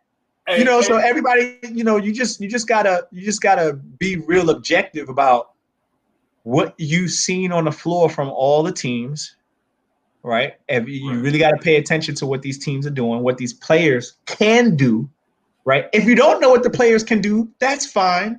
You have all the resources between us and Basketball Reference that you can look at to kind of at least tell you the tale of the tape, There's no excuse for people to say that Julius Randle is not going to have an amazing season this year. Right. Spacing alone does that. And if you got three players in a starting lineup that's shooting over 40% from three, 40 and above from three, and one of them that's getting to the rack at damn near 50%. Can you pull up Kemba Walker's stats real quick? I want to bring that up. Granted, he's got a knee injury, but I'm gonna pull up Kemba Walker's stats for myself here. If you can cue that up. I got him.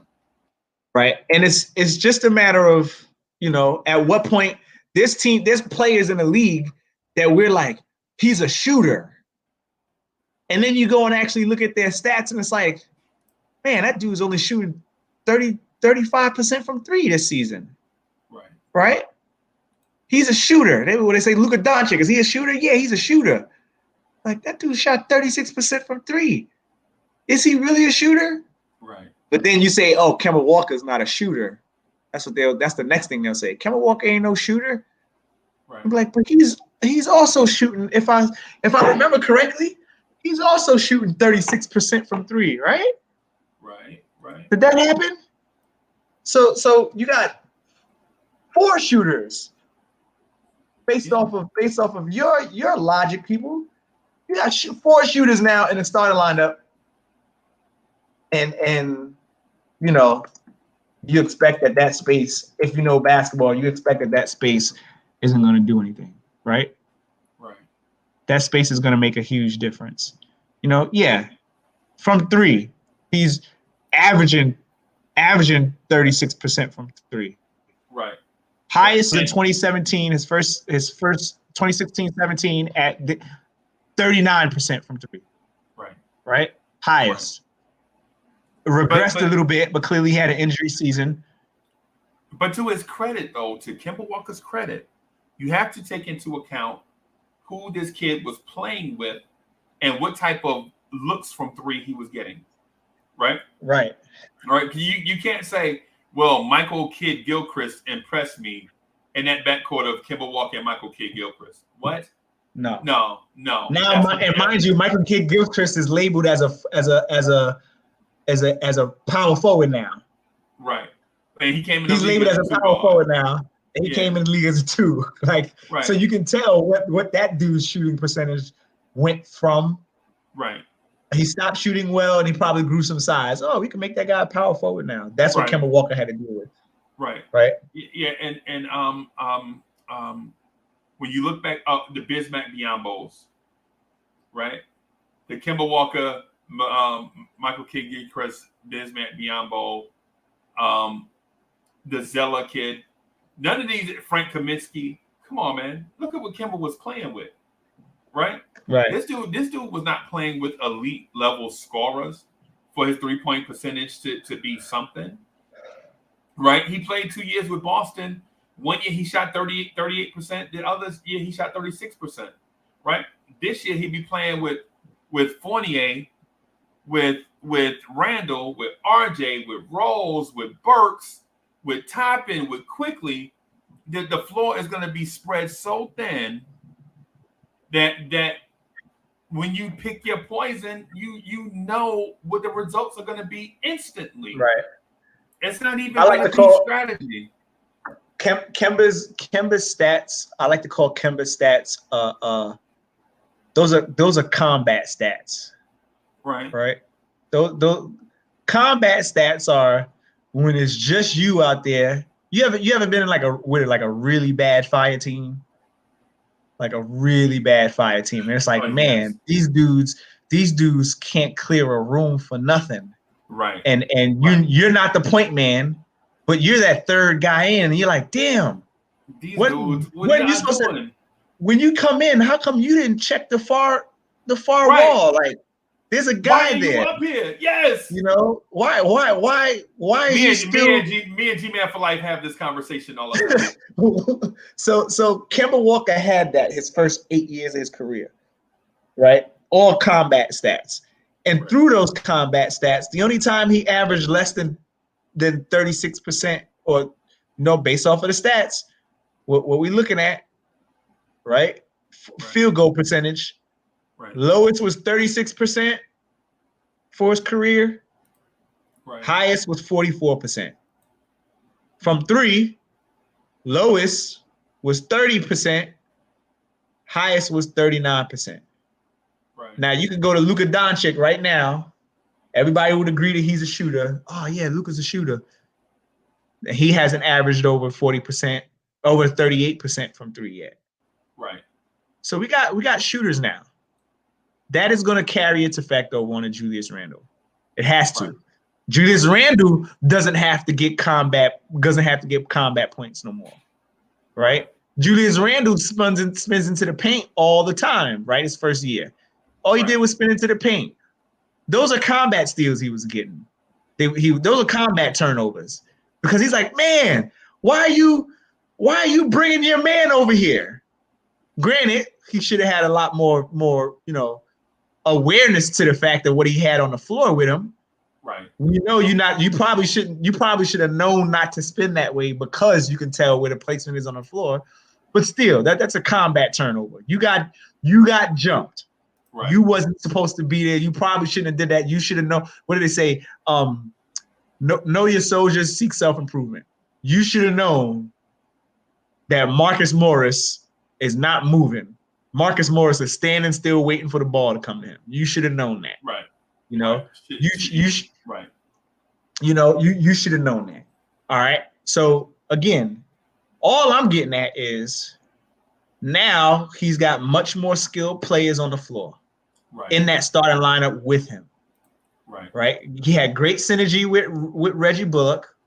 Let's hope that the Evan Fournier synergy works. He doesn't, at this point, he doesn't need to have synergy with a point guard. Right. Because the point guard is supposed to be the one that's in control of the pace, the tempo, and everything. That's his job. Right? Right. That's his job. To be the echo of the floor from what Tibbs wants. That's his job. Right. Right. Whether it's Derrick Rose or whether it's Kemba Walker, that's his job. So if anything, everybody should be acquiescing to what the hell Kemba wants to do anyway. Right. And I'm not just saying that because I'm from Soundview. I'm not just saying that. I'm saying that because of basketball. Basketball reasons. Because of basketball reasons. Right. Because how many teams have not acquiesced and won a championship based off of not having a point guard? Right? That's not many of them. Not many of them. Right. You can say maybe Milwaukee this year, but Drew Holiday is pretty good at setting the pace. Yeah, Drew Holiday. Get the hell out of the way. Yeah. You move to where I need you to move. You could even say the Lakers from a few years ago. Right. You could say that, but I'm pretty sure LeBron James had Rondo bail him out. Right. Right? Right. Because if it wasn't for Rondo, do you think they won a championship? No. Yeah. No. You could say Toronto under Kawhi Leonard, right? Right. But Kyle Lowry and Fred VanVleet did a lot at the point guard position with controlling the pace of that team. Yep. Right? Yep. Kawhi Leonard wasn't bringing the ball up. And they took turns. Yeah. Just exactly what Kemba Walker and Derrick Rose can do. Take turns off the floor. Right. Right? Can't say for Golden State because that pace was definitely dictated by what Curry wanted. Right. Curry want to run all day, get the ball and push the ball to the half court. If there's not there for a fast break, then everybody's running around in a big motion circle. That's Steph Curry's game, right? So don't undervalue what a point guard can do and what Julius Randle must do. And let's be real about that too. You know, everybody in the league understand. Everybody that plays basketball understands there's a guy on the floor right now that's shorter than me and it has better handle than me. Right. He should probably be even when you play pickup game. You play pickup game when you pick up that ball and y'all, you know, hey, this is my 4 right here. You know, I got 5 right here. It's me and these 4. Right. The first thing you do is you see with the shorter person before the ball even gets checked in. Hey, you running point? Yeah. Can you run point? That's the first thing that gets said. Can you run point? Yeah, I can run point. All right, cool. Right. And you're hoping, man, I hope this dude doesn't dribble the ball with his fingers all the way out. I hope he's not smacked. I hope he got a little bit of handle. And then you see him run up and down the court. You're like, okay, this dude knows what he's doing. Now let's see if he can communicate. Hey, I'm a big guy and I'm in the paint. Can you get me the ball there? Oh, okay, this guy knows what he's doing a bit. Right? Everybody acquiesces to the point guard. That's not nothing new. Right. But now everybody knows that Kemba Walker can do that. Because he did it in combat by himself with Charlotte. Right. Now I'm with you, bro. I'm with you. You know what I'm saying? Yeah. I'm with you. I'm with you on that, man. And the thing is, I kind of wish, in certain realms, I kind of wish people would understand that this thing is a process, and that, you know what I'm saying, what we're saying about Randle is not that Randle is going to be the greatest Knick of all time, or that what Kemba Walker brings to the table is not going to be the end all be all for anything Knicks related. What we're saying is that this team had clear deficiencies last year, yet they were a great team, right? What we're saying is they addressed the deficiencies by bringing in people that were efficient, and based on what we're seeing, based on what we're seeing, we think this team will be better. That's it. That's all. You know what I'm saying? We ain't trying to reinvent the wheel. We ain't trying to do blase blah, whatever. All we're saying is expect this team to be better. Expect this team to be better. Expect Kemba Walker to have a renaissance in New York. Yes. Because he won't be passing the ball to a dude named Frank Kaminsky or a dude named Michael Kidd-Gilchrist. You know what I'm saying? He will be playing on and off the ball with guys like Julius Randle and R.J. Barrett and Evan Fournier, basically. You know what I'm saying? So just be patient with how things rock. And you'll see at the end of the season whether the win total is 45 or 60, that this team, even though the win total may not be what we anticipate, or it may exceed expectations, the overall roster construction is better. Is what I'm getting at. And don't be surprised to see Julius Randle have a great season. Freezie, I got a question for you. If, let's say, the Knicks win a championship, between now and Julius Randle's contract, is Julius Randle going down as the greatest Knick in NBA history? I'm gonna say for the moment. I'm gonna say temporarily.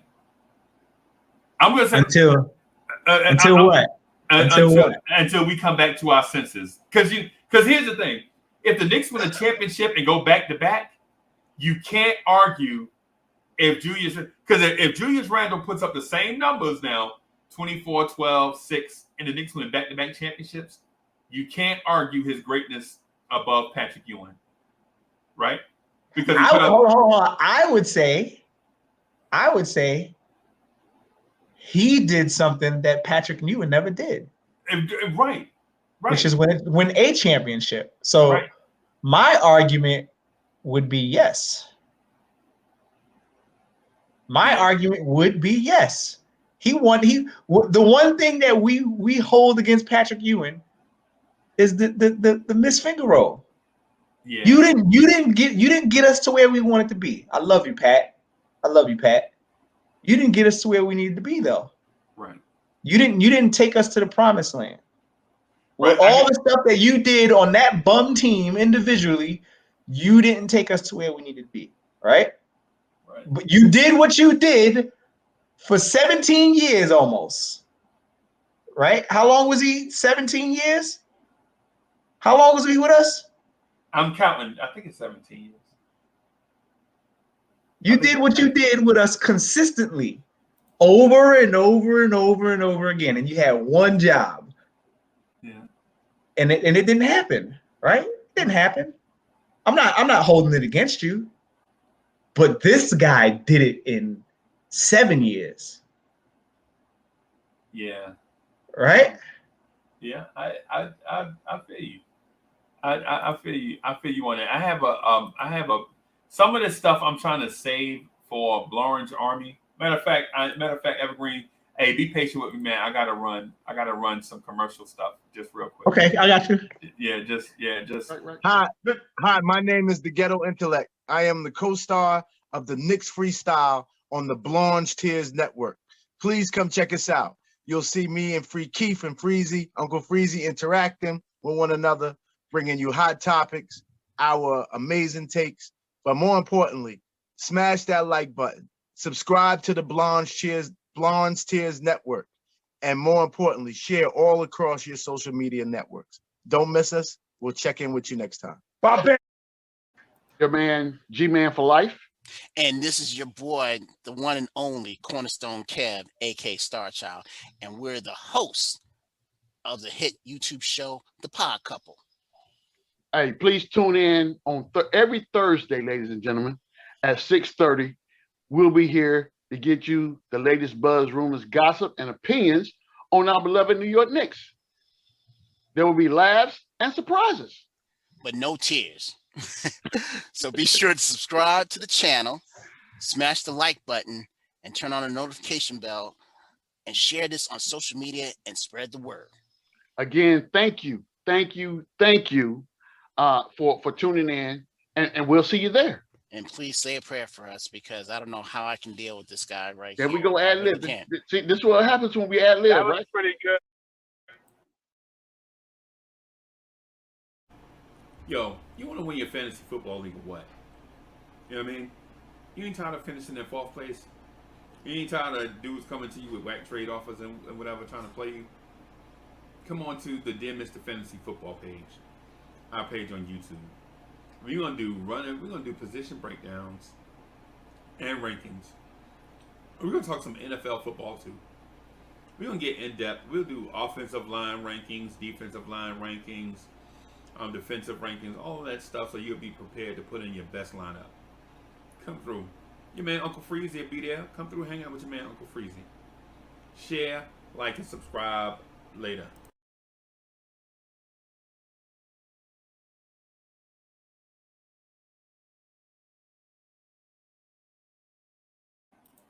Yo, what's good, everybody? It's your guy, City for Real. You know, the co-host of the Knicks at Night podcast. It's your boy. I'm chilling. The Blorangetears family is rocking. Y'all know what to do. Throw those orange and blues in the chat. Y'all know how it is. And maybe I will catch you on the next live. Let's get lit. Get that energy all the way up. Let's go, New York Knicks. Holla.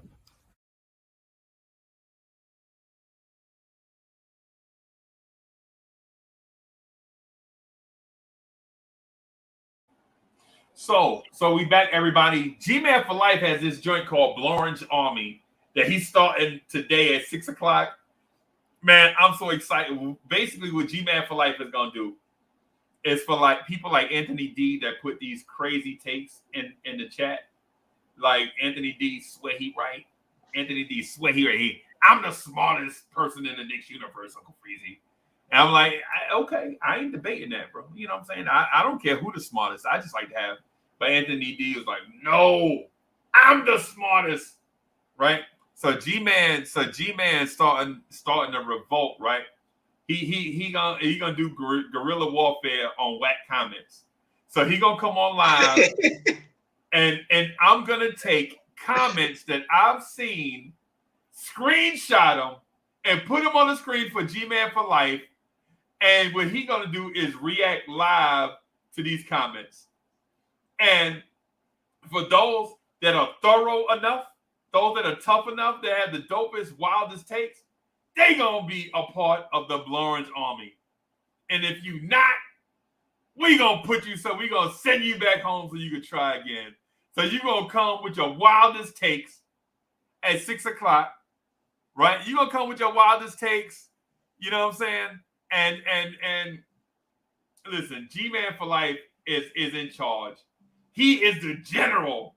You know what I'm saying? He recruiting for the Blorange army. So if you got some takes, you better come on at 6 o'clock. Because G-Man ain't playing. Either you gonna get a uniform or you not. Either you gonna be a soldier or you gonna be 4F.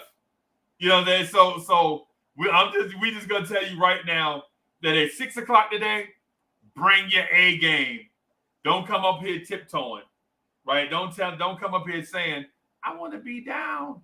And then you coming up with some weak stuff, because we're gonna have Matambo swatting shots out of here. You know what I'm saying? So join G-Man for life at 6 o'clock. Yo, Duke is in the building. What's good, Duke? Duke, y'all did an excellent job on the show last night, bro. Y'all did an excellent job on the show. Chop Low is in the building. What's good? You know what I'm saying? Hey, so we're gonna take some screenshots and some comments. You know what I'm saying? They coming from my neck. Yeah. I like that though. Listen, I still like drumming. Yeah. Every situation ain't a good situation for certain players. You know. We all thought that he would have been able to do something for the Lakers, but whatever. Keep going. I like this. I like this idea. I'll tune in. I'll tune in. Yo, it's gonna be. Tell you what, I'll type it in now. Type it in now since y'all want to. So we're gonna screenshot some. We're gonna take some out the chat. We're gonna see how it goes. We're probably gonna do it for like 35 or 40 minutes. It ain't gonna be too long. But listen, you know G-Man go off. G-Man for life will go off on somebody in the chat. And I'll be trying to save him. Like, G-Man, nah, man, you ain't got to go in that hard on him. You know what I'm saying? Evergreen G will go in on somebody in the chat if y'all come to step the wrong way. And I'll be trying to save him, like, nah, man, it ain't that serious. We ain't gotta fix bayonets, bro. We good. We gonna let him live, bro. Let him live. You know what I'm saying? It ain't gotta be Cold Steel Charlie, bro. We good. So anyway, I gotta wrap up here because I got some things that I want to take care of before we go on at 6 o'clock, which is literally right around the corner. You know what I'm saying? So I got to do some prep work before that, and that way that what he do today is gonna be dope. We're gonna do the Knicks at Night podcast probably about, depending on how long Blorange Army goes. I want to keep like a 4 or 5 hour window in there. So whatever it is that we do with Blorange Army will dictate, you know what I'm saying, what we do with the Knicks at Night podcast. But we will be on tonight with your man's Uncle Freezie, right? And I'm gonna explain to y'all how the Knicks can win an NBA championship before you know it. That's right, you heard me. I'm gonna describe how the Phoenix Suns were a fluke. I'm going to describe how the Los Angeles Lakers are a fluke. I'm going to describe how the Milwaukee Bucks are a fluke, and how the Knicks can take advantage of this flukiness and become the world champions. So stay tuned for the Knicks at Night podcast. That soon come. So we got Blorange Army coming at 6, and we got about the Knicks at Night podcast will probably be on about 5 hours, 4 hours after that. You know what I'm saying? Because we got to do Evergreen. You know how it go. We got to do after action reports on Blorange Army, collect data and all of that stuff to see what's up, and then we got to do the prep work for the Knicks at Night podcast. So that's the reason why. Hey, so Duke says, screenshot what I just got here. What did he say? Where is it? I don't see it. I don't see it, Duke. I don't see it. Oh, geez. Oh my gosh. G-Man, something, just no, man, not everybody. Not. Hey, so yeah, I don't joke about the PTSD thing like that, because you know what I'm saying, that joint is real. If you ain't ever been through, you know what I'm saying. So, but it is what it is. And so Miss Geraldine says, Freezie, you MIA last night. Nah, man, we had thunderstorm, we had severe weather last night, and it knocked out the power here at the house and at work. And so I was like caught up I was outside in the rain trying to do stuff, and time just got away from me. That's all it is. Y'all know I love y'all, man. Hey, Miss Geraldine, y'all know I love y'all. Y'all know I love, you know what I'm saying, getting on and chopping it up with y'all. It wasn't that. It was circumstances were crazy. You know what I'm saying? Phone soaking wet. I was soaking wet. Power out. All kind of stuff going on. And even though I love talking about the Knicks, it's just I couldn't, you know what I'm saying? But we did cue it up. So, but we will be here tonight, you know what I'm saying? Unless the ox goes in the ditch again. If the ox go in the ditch, y'all know how it is. So, but anyway, thank y'all for coming through. Evergreen G was dope as usual. That was fire as usual. Bro, I'm glad to see you back up and around, man, doing good. Yes, sir. And I ain't gonna lie to you, bro. You know people miss you. Hey, I'll be around. You know people miss you, bro. So it's gonna slow down a bit once I get back to work. It might slow down a little bit. You might have to catch me on a bunch of trips in the car. Yeah. So I don't want to see that, but we'll get to it. I'll be around. I'm lurking in the shadows. Yeah, man. This Knicks universe thing is crazy, bro. You know what I'm saying? So people and what people forget is that, like, once you start coming on, you kind of get like a quasi celebrity status. Like, people look for you. It's weird, isn't it? Yeah, it's so weird. Yeah, because we see ourselves as normal folks, and we are, right? But people are like, "Yo, Uncle Freezie, what's up with the beef between you and Evergreen G?" Ain't no beef. He got a life.